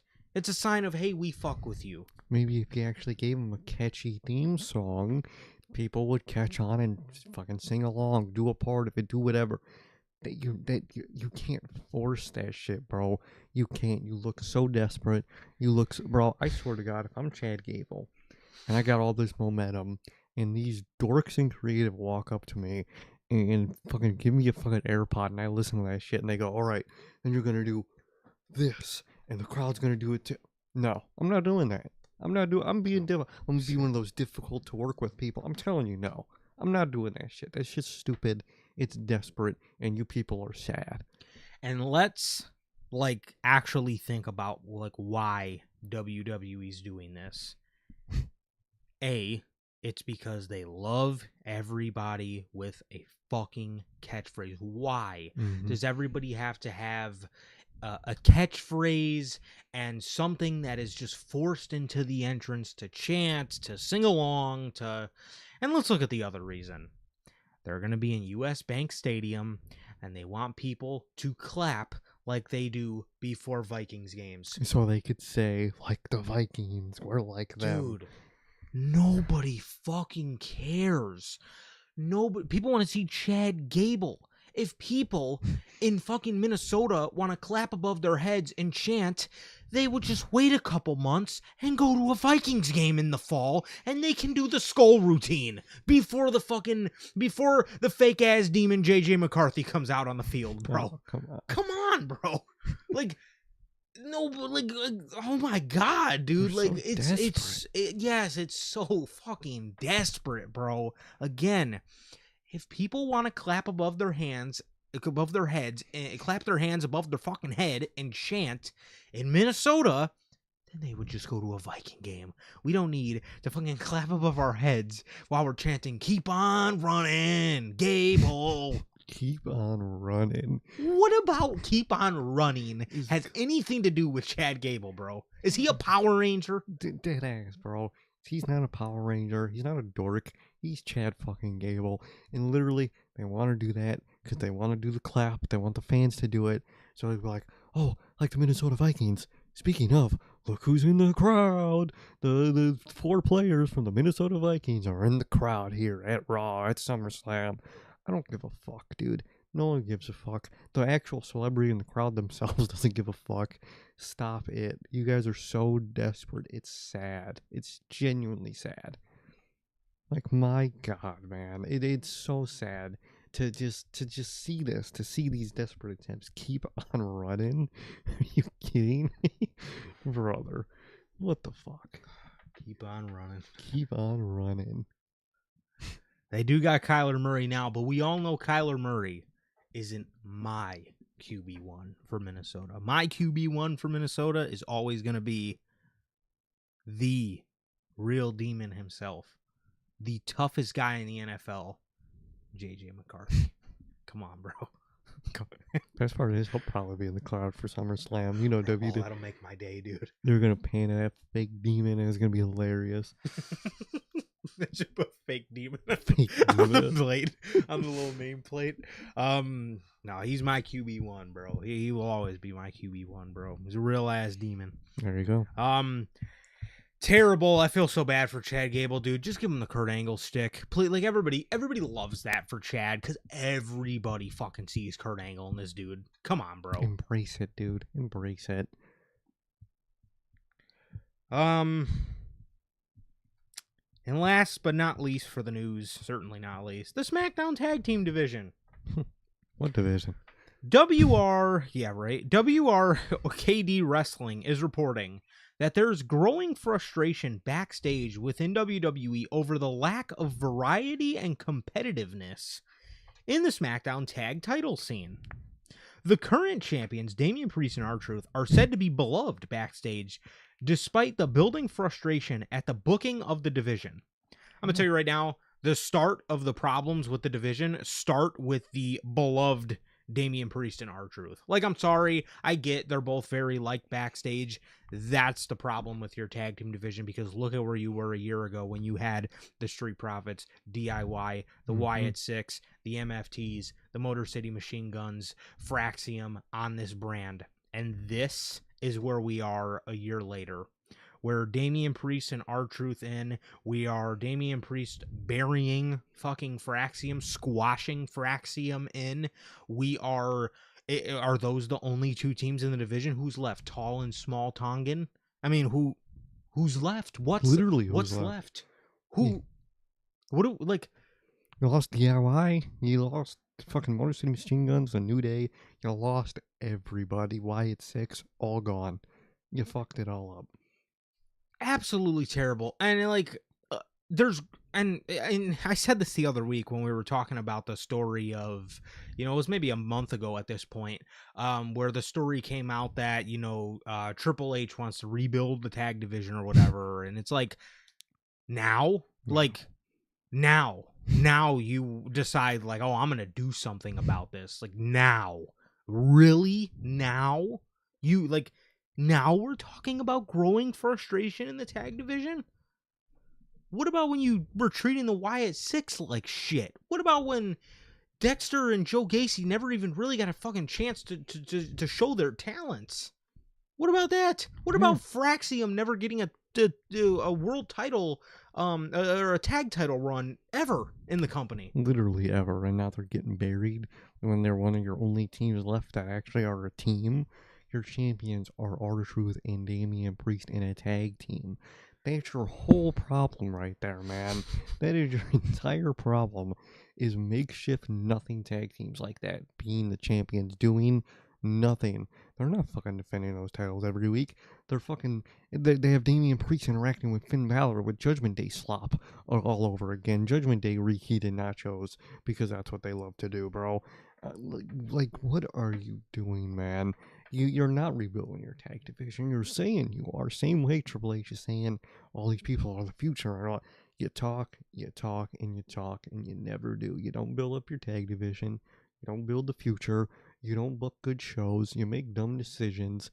You just talk and talk about how great you are and all these plans, and they never happen. This tag division is going to be doomed for the next few years until they fucking get a roster to fix it.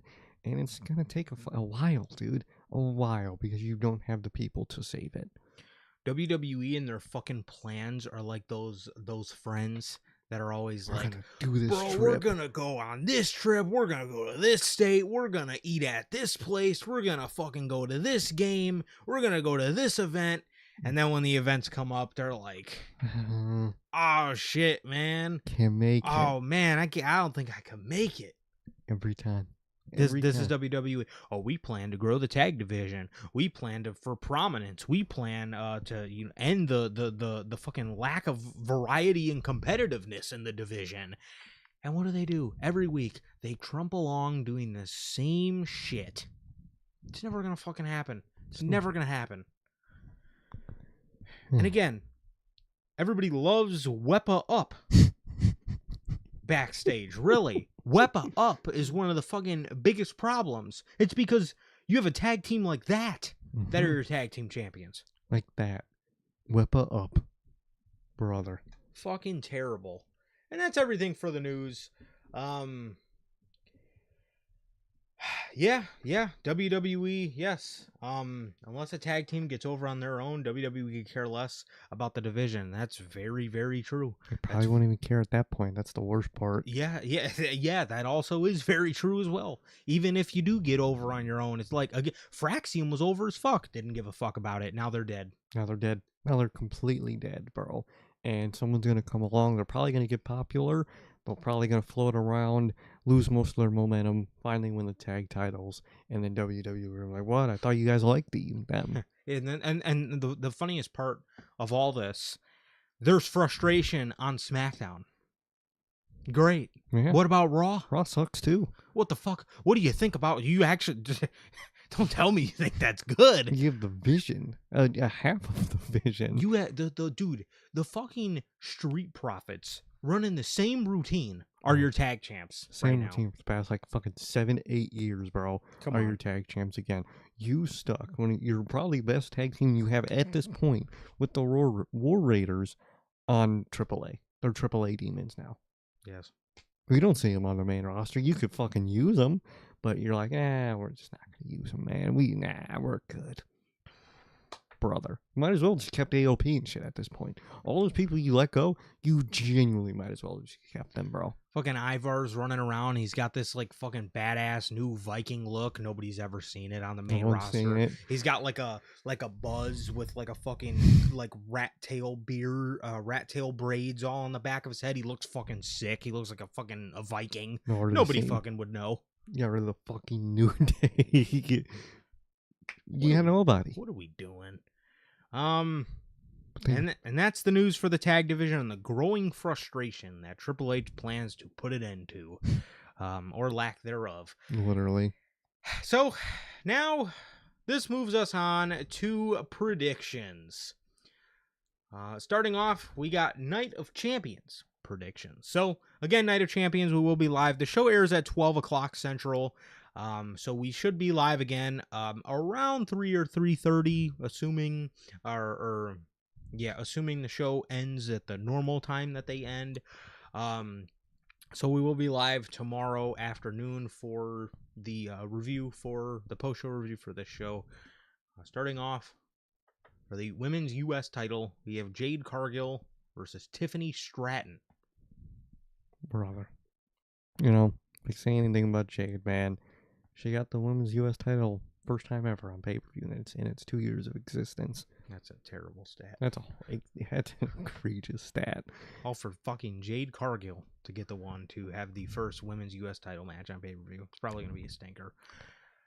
I'm going to say Tiffany. Yeah. I don't see Tiffany losing it.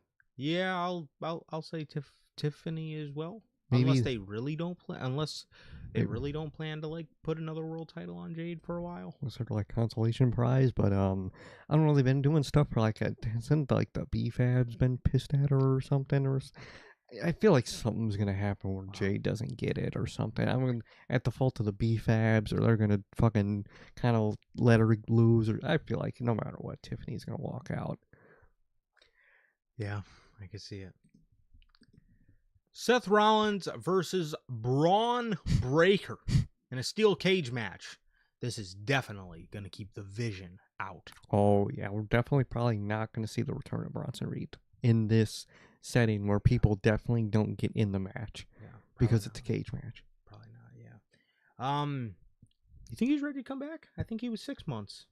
Unless they kind of exaggerated it. I feel like I remember hearing something about Bronson saying his recovery was going real well. And he's always posting on fucking Instagram, and he looks really good on Instagram. I've seen that. He looks pretty fit. He and might whatnot. be ahead of schedule. I think he is. I feel like we might see him tomorrow. I kind of hope so, man. I love the guy, dude. I really fucking the group needs it. They need it. Fucking the aura needs it. And I think that Braun is gonna get the win overall. I feel like if Reed does come back, I think he'll definitely be like the shock factor that gets Seth, the loss. 3 to 6 months for a torn bicep, so he could absolutely be on his way back. I would love that. I think he will, man. I think he will. No matter what, it's going to be a fucking fuck fest of people, man. We're going to see Henry. Seth Rollins and the Vision Circle save us again if Bronson Reed comes back. Dude, if Bronson Reed coming back is the best thing on this show, dude. My God, what happened, man? And that's not no dig on Bronson Reed, bro, but like Vision. Vision. Vision. But no matter what, it's gonna be a fuck fest of fucking Henry coming in and Street Profits coming in and Logan Paul and the pressure, the man that calls himself the Pressure Austin Theory coming in because he realized the pressure of being a WWE superstar, and he applied the pressure to all the people that hurt his brother Logan Paul. But it's gonna be a fuck fest, man, and I think Braun's gonna get it overall. The only thing that trips me up is if Seth is going for Roman after this, he's gonna go after a loss. I mean, it's still Seth. I don't know. Not gonna lie, bro. That's what scares me about this. I actually think this is gonna go to Rollins. I think it's gonna go to Rollins, and I genuinely, and I know this. I know this. I don't know if I'm being too hard on Triple H, but I think this is gonna, and maybe I'm not giving him the benefit of the doubt here, but he earned that himself. I think this is gonna be a thing where like Rollins is gonna win, and like later in their careers, maybe like a year ahead, Braun is gonna get the win back, and this is always gonna haunt him. I don't know why. I do have a feeling though.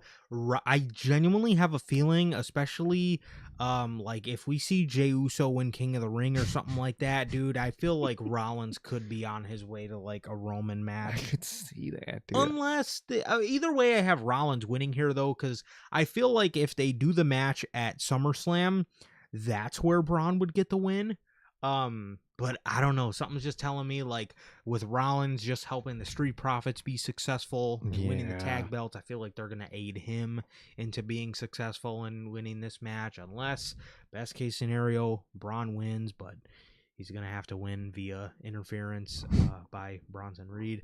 Because Braun won the first one, right? He won the first one. Seth won the second one. They had a second one? Didn't they have a second one? Isn't this number 3?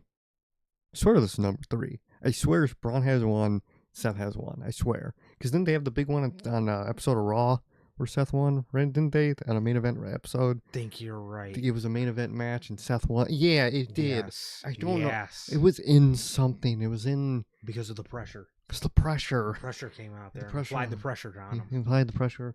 Austin Theory finally realized being the pressure of a WWE superstar, man. And, it's true, they are 2-2. I love that shit, dude. It only took them 6 years to realize, like, oh damn, they once called me the next John Cena like 6 years ago. I should maybe do something about that. Oh God. Oh, I should have made him a baby face. But this one could really, this is the most 50-50. Well, I don't know. He is a fucking king of the ring, man. But yeah, I think it could go anyway. I'm gonna give a, yeah, I'm gonna say hopefully Braun. Hopefully, probably not. Yeah, I hope so. I again do have a feeling that Rollins may take this one, man, especially if we're gearing towards that Roman match. If we're not gearing towards the Roman match, then I still see Seth winning this because I think they'll do the match where Braun beats him to blow it off at SummerSlam. I don't know. We'll see. Hopefully we just don't get that Roman match. For the U.S. title... 2 U.S. titles on the same show. I genuinely don't think we've ever seen this. I don't think we have. Well, I know we haven't actually, because this is the fucking first women's U.S. title. God, this is very unflattering. Trick Williams versus Ricky Saints. Apparently, the Saudi no, this was London. Yes, because SmackDown was taped. Apparently, they were chanting, "Who are you?" at Ricky Saints. That's a London audience, and that is terrible. That is very bad. And WWE did that. Yeah, it's all WWE's fault. It really is. It has nothing to do with Ricky.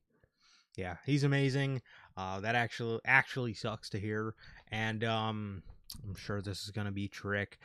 Melo's actually probably going to cost Ricky because Ricky cost him when he originally faced Trick, and then we're probably going to get a triple threat at SummerSlam. Oh, 100%, which is fucking just wonderful, man. So That's the whole path. Trick is gonna win this, obviously, and it's probably, like you said, gonna set up their triple threat at SummerSlam. Yay! Yes. The Queen of the Ring Finals, Women's World Champion, Liv Morgan versus Io Sky.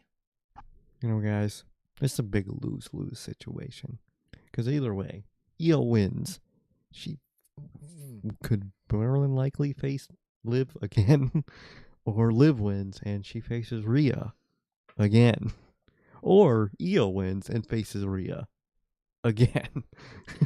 Yeah, it's like, I feel, I don't know, like the more people say it, I actually see that being a possibility. And it's just like, I just don't think like anything like storyline wise like warrants Io versus Rhea. And I'm not gonna complain. I mean, it's gonna be a great match, but they're like buddies. They're buddy. Like, what would be the point of Io going after Rhea Ripley? Like, what would be the purpose behind that? I have no clue. Like, no matter what, none of the options coming in and out of this match are pleasing. Whether it's Io and Rhea, seen that before, and I would save that rematch up for in the future. Liv and Io at SummerSlam. You're literally doing it here, so it's just gonna be a repeat of fucking 2 months later, and Liv and Rhea is the most egregious because it's probably gonna be title for title and. Gonna have Liv Morgan come out of that a double champion. Either way, dude, your options suck. You put yourself in the worst corner possible here. Who do I want to win? Nobody. Who do I think is gonna win? Liv, to be honest. I don't know. I just got a bad feeling about that segment we seen post Mania where Liv was sitting on the crate and Rhea walked past. And I think Io is the better winner. Yeah. Even though if Io wins, we're gonna get Io and Rhea. And to me, again, it's gonna be a great match. Doesn't really make storyline sense to me at all. Either that, or we're just gonna get this again at SummerSlam. We're gonna get Io and Liv again at SummerSlam. But I got a bad feeling about that segment they did post Mania, and I thought that was weird at the time. And so through the summer, it's making all the sense in the world. Why else would they put the champ in the fucking tournament? Yes, dude. And why would they have Liv Morgan tell Rhea Ripley, "I'll see you soon," like as she was leaving to go to SmackDown, for good? Like she had the world title. Like she was leaving Raw. She said goodbye. She was going to SmackDown because she had the WWE Women's Championship. And Liv Morgan tells her, "I'll see you soon." Now thought about it in a more logical way and said, okay, maybe that's going to be the crown jewel match. You know what I mean? It's going to kind of be weird. I don't know why both of their championships would have to run that long, but I don't even know if we're getting crown jewel this year with the way they're like moving these schedules around. And like, even if that's the case, I'm thinking to myself, if this is the crown jewel match, are both of them going to be champion till November? Oh, fuck. Why is that necessary? Miserable. That sounds miserable. It's a lose-lose. And then we see the Queen of the Ring tournament come out and Liv's in it. And I said, oh my God. And all I thought back to was that segment. And I'm like, oh, brother. What's worse than seeing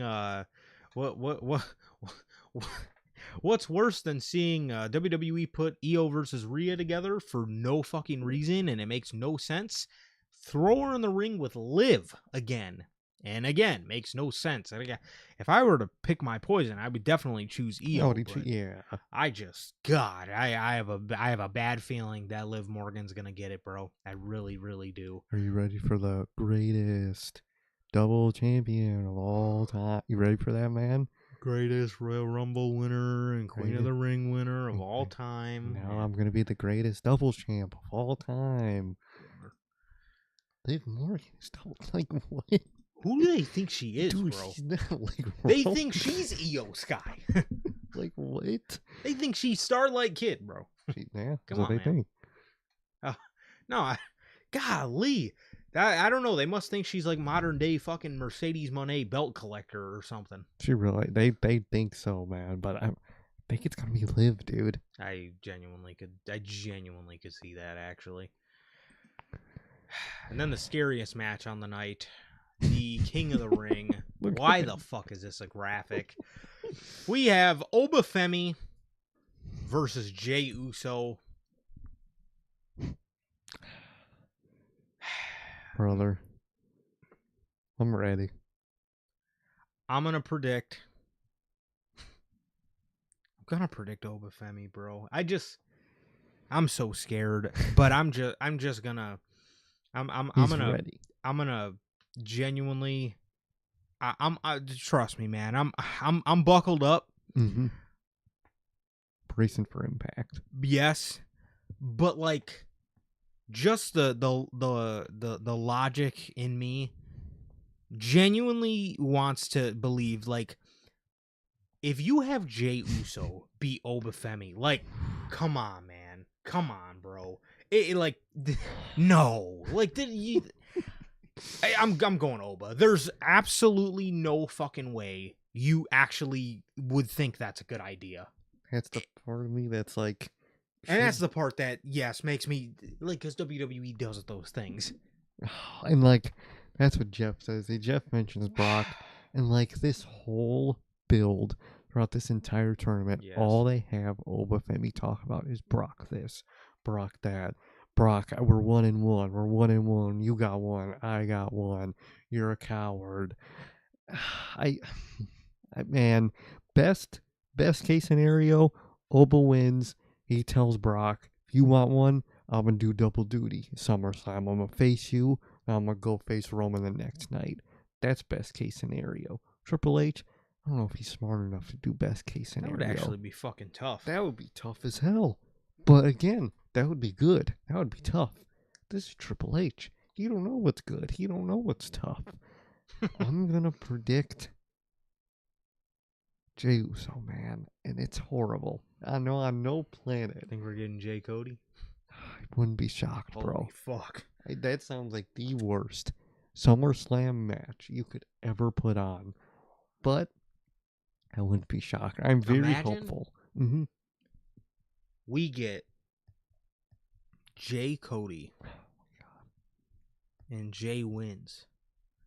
And then we get a Punk Jay program on SmackDown. Punk gets the world title, and then Cody wins Money in the Bank.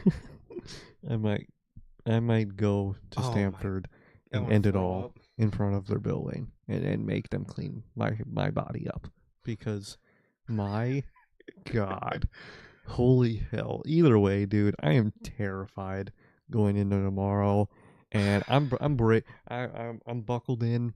I know my brakes on my car suck, and I see that semi. I'm going 40. I'm already going 40 miles per hour. I know I don't trust my brakes. I'm bracing for impact, bro. I swear I am, bro. I'm dead ass in that car seat, bracing for impact, man. So I'm gonna just say Jay, just because of the worst case scenario. Just because if it is Femi, I could be fucking happy, man. That's a good point too. They have teased Sammy and Jay on SmackDown together. They were doing all that, bro. I'm just saying, like, the only reason I'm predicting Oba, bro, I genuinely don't want to believe that there's gonna be another booker to come along and genuinely give you a Jinder Mahal beating Nakamura twice in a row levels of stupidity ever again. Like, I genuinely can't tell you how mad I was when that went down, and this is giving me flashbacks to that, because that, like, the decision is so egregious. Like, man, like, again, you've literally, Sean has literally handed you a fucking superstar on a silver platter. If you waste that away and have him lose to a guy like Jey Uso, and I don't give a shit if Brock interferes or not, Obafemi should have been pinned at all to Brock Lesnar, let alone to this absolute scrub, Jey Uso, bro. I don't know. I have a really bad feeling. But out of hope that nobody will ever fucking be that stupid again, I'm just gonna predict Oba. I hope so. But Again, fully braced for impact, bro. You know when you pull the seatbelt out and then you let it retract back so it's like real tight? It's real. That's me. Mm-hmm. Okay? I'm genuinely downright terrified for what's going to go down tomorrow. I got my knees tucked. I got my fucking forearms in front of my face. Dude, I am ready for impact, man. Man, it's going to be rough. I'm scared. Well, you better be ready for impact and not F words. Because we have Cody Rhodes, and he doesn't like the fuck. Fuck you, Cody. You know what? Just fuck you, dude. We have Cody. Cody Rhodes versus Gunther versus Sami Zayn for the WWE Championship. Worst part is, Jay can realistically face any one of these three at SummerSlam. They all have history with Jey Uso. So that's not a great fact either. Because he could have to face his old good friend, Sami Zayn, and he's going to lock in and beat Sami. Or he's going to face Gunther, and he has Gunther's number. And then we could get a Cody Punk feud to see who the number one contender is. And then the loser goes on to win Money in the Bank. They're gonna. Oh my god! Every situation we're in is bad. Nothing's good. Like SmackDown genuinely, is doomed. yeah. SmackDown is like so written off, bro. Like it's so bad. Like again, anything you can even like, anything you can even think of is like, I'm sorry, it sucks. It's terrible, dude. SmackDown is doomed. Now, is Cody walking out as champion? Yes. Weirdly, obviously Jay can realistically face any one of these three, and it would unfortunately make sense. Imagine Gunther's got to take another L. I might just fucking end it all there, but I think it's going to be Cody going out of this. You know it. Yeah. It's Cody. So, that is everything for Night of Champions. Moving on to Forbidden Door. Again, we will be live after Forbidden Door in the wee hours of Sunday night going into Monday morning. I'm sure the show is going to end late, but we will be live directly afterwards. Starting off, we have the Owen final for the women. Mercedes Moné, this is my world. Who the fuck thinks we're getting a Tekla Mile World match at All In? So this is obviously going to Mercedes, and I think she's the right winner. She's gonna be a back-to-back winner too. I think she's gonna be a back-to-back winner, man. I think it's gonna go to Mercedes, man. I'm excited to see Maya World for the first time in like a big setting. Mm-hmm. They say she's really good. I'm sure that's gonna be true, but it's gonna be a Mercedes win. Come on. Yes. Next up, we have a 3-way tag team match. We have Sky Team versus Unbound Co. Unbound Co. We have damn, what the fuck are their names? I know we got Mystico here. I don't know. Is that Masquerada Dorada? Yeah, I think that is Masquerada Dorada. I know that looks familiar. That golden, yeah, that looks. It's got to be Masquerada Dorada. I think so, man. I think so. It's got to be, bro. All right, let's see. What the fuck are their names? What are their names, man? Who is this going to be? I see we got Shark Boy here. Shark Boy. Ooh-ah. Where's Lava Girl? We were right. It was El Sky Team, consisting of Mystico, the greatest luchador of all time, and Masquerada Dorada versus Unbound Co. Shingo Takagi and Teton. There you go, man. Versus Matt Jackson and What a Dog Doing Nick Jackson. Of the Young Bucks. Yes, of the Young Bucks, that is correct. Does this matter? No. No. I wonder if winner gets to choose the Chipotle orders for the night. Because I know Nick Jackson's going to be trying to win it if that's the case. I'm going to think, man, do I get the black bean? Ooh, what protein do I get? Do I want to get double protein? That shit's expensive, man. We're not doing the money gimmick anymore. I don't know if I could splurge on the double protein, man. But, I really don't know what they're kind of doing with the Young Bucks. Are they, like, doing, like, a down in the dumps thing with the Young Bucks right now? Or are they kind of just doing whatever? Because if they're doing whatever, I think it's going to be a Bucks win. I think they're just doing... So I'm just say the Bucks then, Because maybe if they were doing like a more down in the dumps thing for Bucks, they would lose. But I don't think that's been going on. So I'm gonna just say the Bucks. I don't know. Does it matter? No. I gotta bring statistics to the table. Oh no. Being that El Sky team consists of the greatest luchador that has ever lived in our generation, Mystico. And they do have the one and only, the legend, Mascarada Dorada. Or what did they call him? Mascarada Dorita. Dorita. I'm gonna go with El Sky team, bro. They have the greatest luchador of all time in Mascarada Dorada. They do. So I'm gonna go with them, and Nick Jackson's only gonna have one question to ask them. But what's the Chipotle doing? What the mobile order doing? So we got, I'm going El Sky team, big El Sky team fan, and we're very, very excited for this. He's gonna pull up to the thing and be like, "Do you have a code for your order? What the dog doing? What the dog doing? Okay, pull forward. I'll pull the Mr. Jackson. Please pull forward. So next we have Mr. Forbidden Door, Zack Sabre Jr. versus Mr. Kenny Omega. Really don't got nothing nowadays, man. He's kind of just... He's got a lot. Kind of just lucky he's around. That's really what he is. Look, man. Law Parker versus Law Knight. We could do that. Or is it L.A. Knight versus L.A. Parka? L.A. Parka. I mean, it's kind of better than Law Parka. Just a discount fucking Penta, but... Dude, I genuinely don't think I've ever seen Sir K more like distraught with a surprise Royal Rumble entrant. Bro, I was like, bro, what is this, bro? Dude, that was fucking hilarious, I was so annoyed. Like, Law Parka, really? That's who you pull? All right, man. Fucking Triple H right there.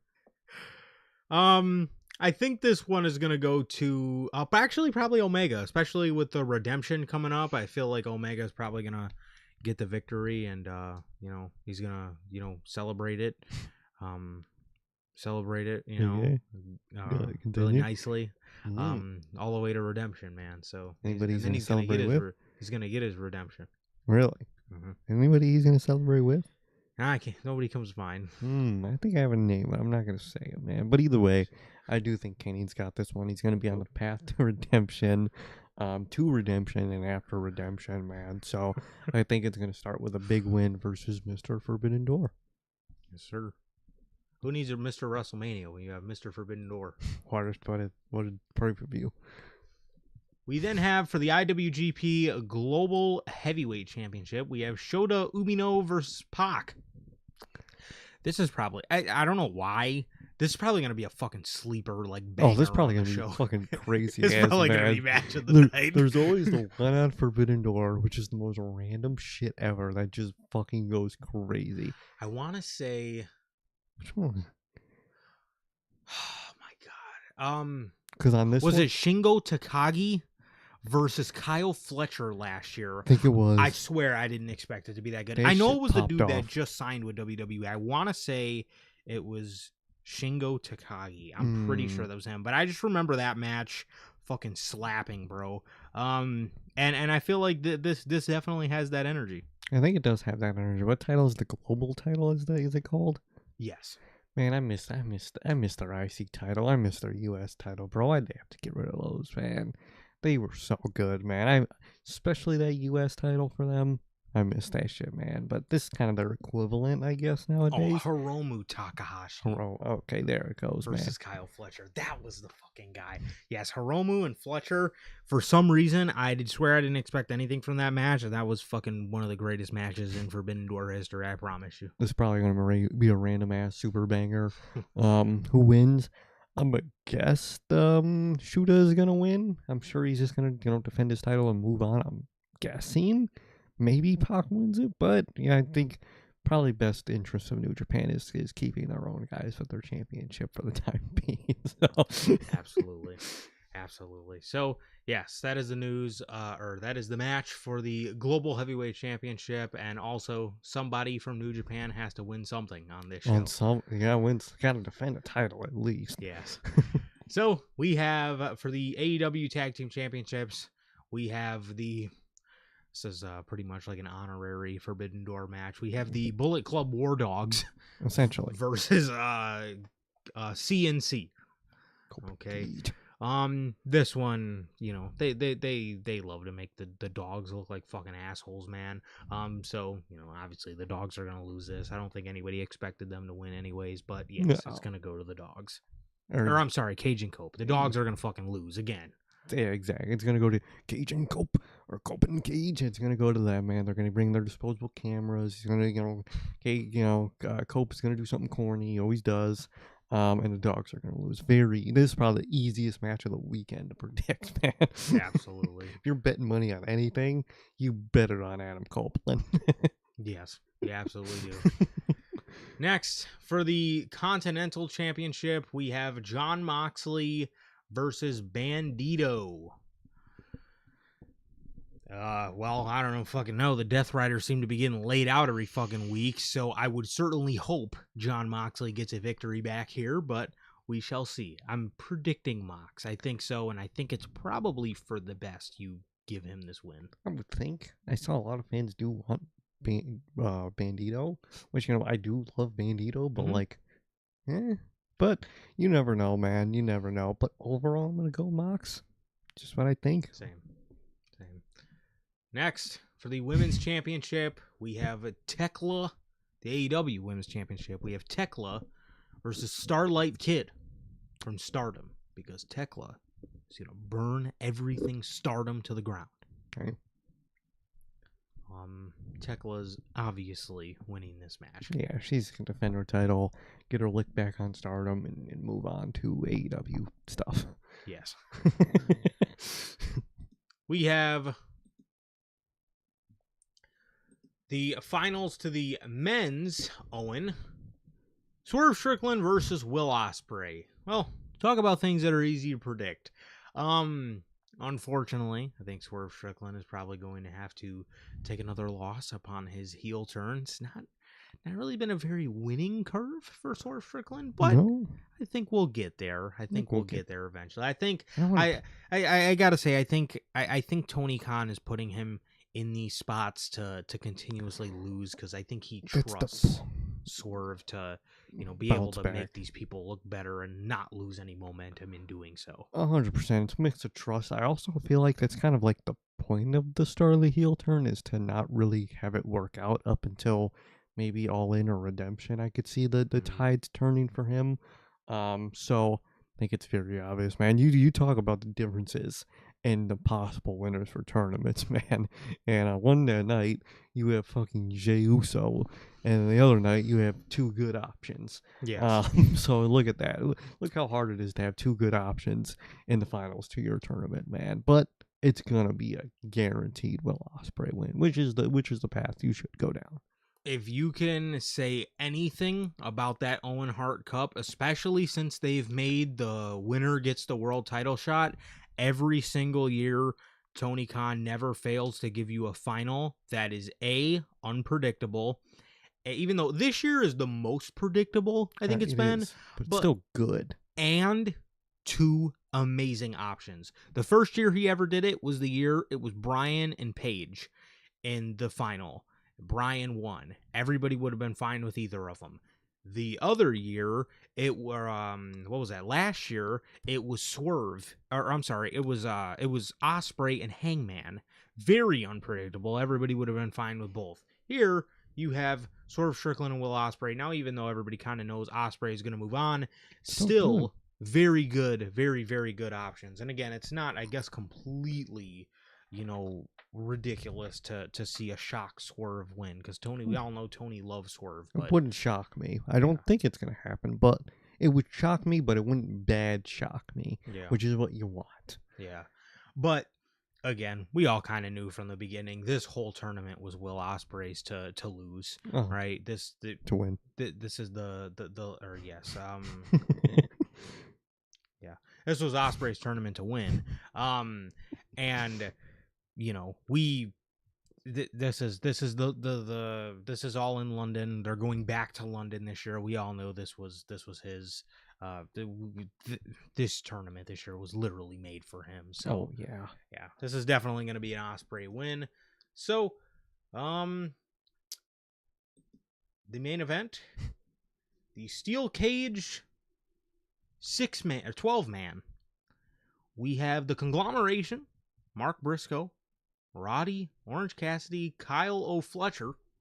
Actually, both Kyle O'Fletchers are in this match. yeah. Kyle O'Reilly, Konosuke Takeshita, and Darby Allin versus MJF and the Don Callis families, Kyle O'Fletcher, Kazuchika Okada, Andrade, Jake Doyle, and the Jet Kevin Knight. How you know? See, I'm genuinely wondering what Andrade is going to do in this match, bro. Is he genuinely going to help MJF win, or is there going to be beef? I am thinking, actually, Team MJF is going to win this, and then I think MJF is going to owe a couple of these guys title shots. I think so. I think overall, man, I think there's going to be a lot of infighting with the heels, but I think they will get the win, and they're all going to want to go after MJF, essentially, man. You also have in the match, like, there's been a little thing with Fletcher and Knight, and then you got the whole Andrade thing being pissed off at kind of everybody. So it's very interesting. They set up a very interesting dynamic. I still think the heels are going to win, but afterwards, I think MJF's going to realize he probably bit off more than he could chew with all these people that want to face him. Yes. The only one that's probably not going to have much of a problem with anything and is just going to be happy to help and be on pay-per-view is Jake Doyle here. But other than that, all these other guys, at least I think the other 4 on the team are probably going to want title shots. Oh, 100%. But yeah, so that is that, and that is everything for Forbidden Door. As we will be live directly after the show goes off the air for Forbidden Door, which again should be pretty late, knowing AEW. Probably around midnight. Probably. Around now in 48 hours. Exactly. But yes, that is going to do it. That is going to do it. And that is everything for this edition of the news. Again, thank you guys so very much for joining us. This has been the news, the United Champions, and Forbidden Door predictions. And yeah, that is going to do it. Thank you guys so very much for joining us. We got my guy Jeff in the chat. We got OG. We got my brother Gotti. And we got my guy Flex. Thank you guys, as always, for joining us. And that is going to do it for this edition of the news. Thank you guys. We love you guys. It's always been a pleasure for my Johnny. And I, Sir K. That is going to do it. Thank you guys. Please like, comment, and subscribe. And we will see you all tomorrow at about 3 or 3:30 with the WWE Night of Champions post-show review. Peace.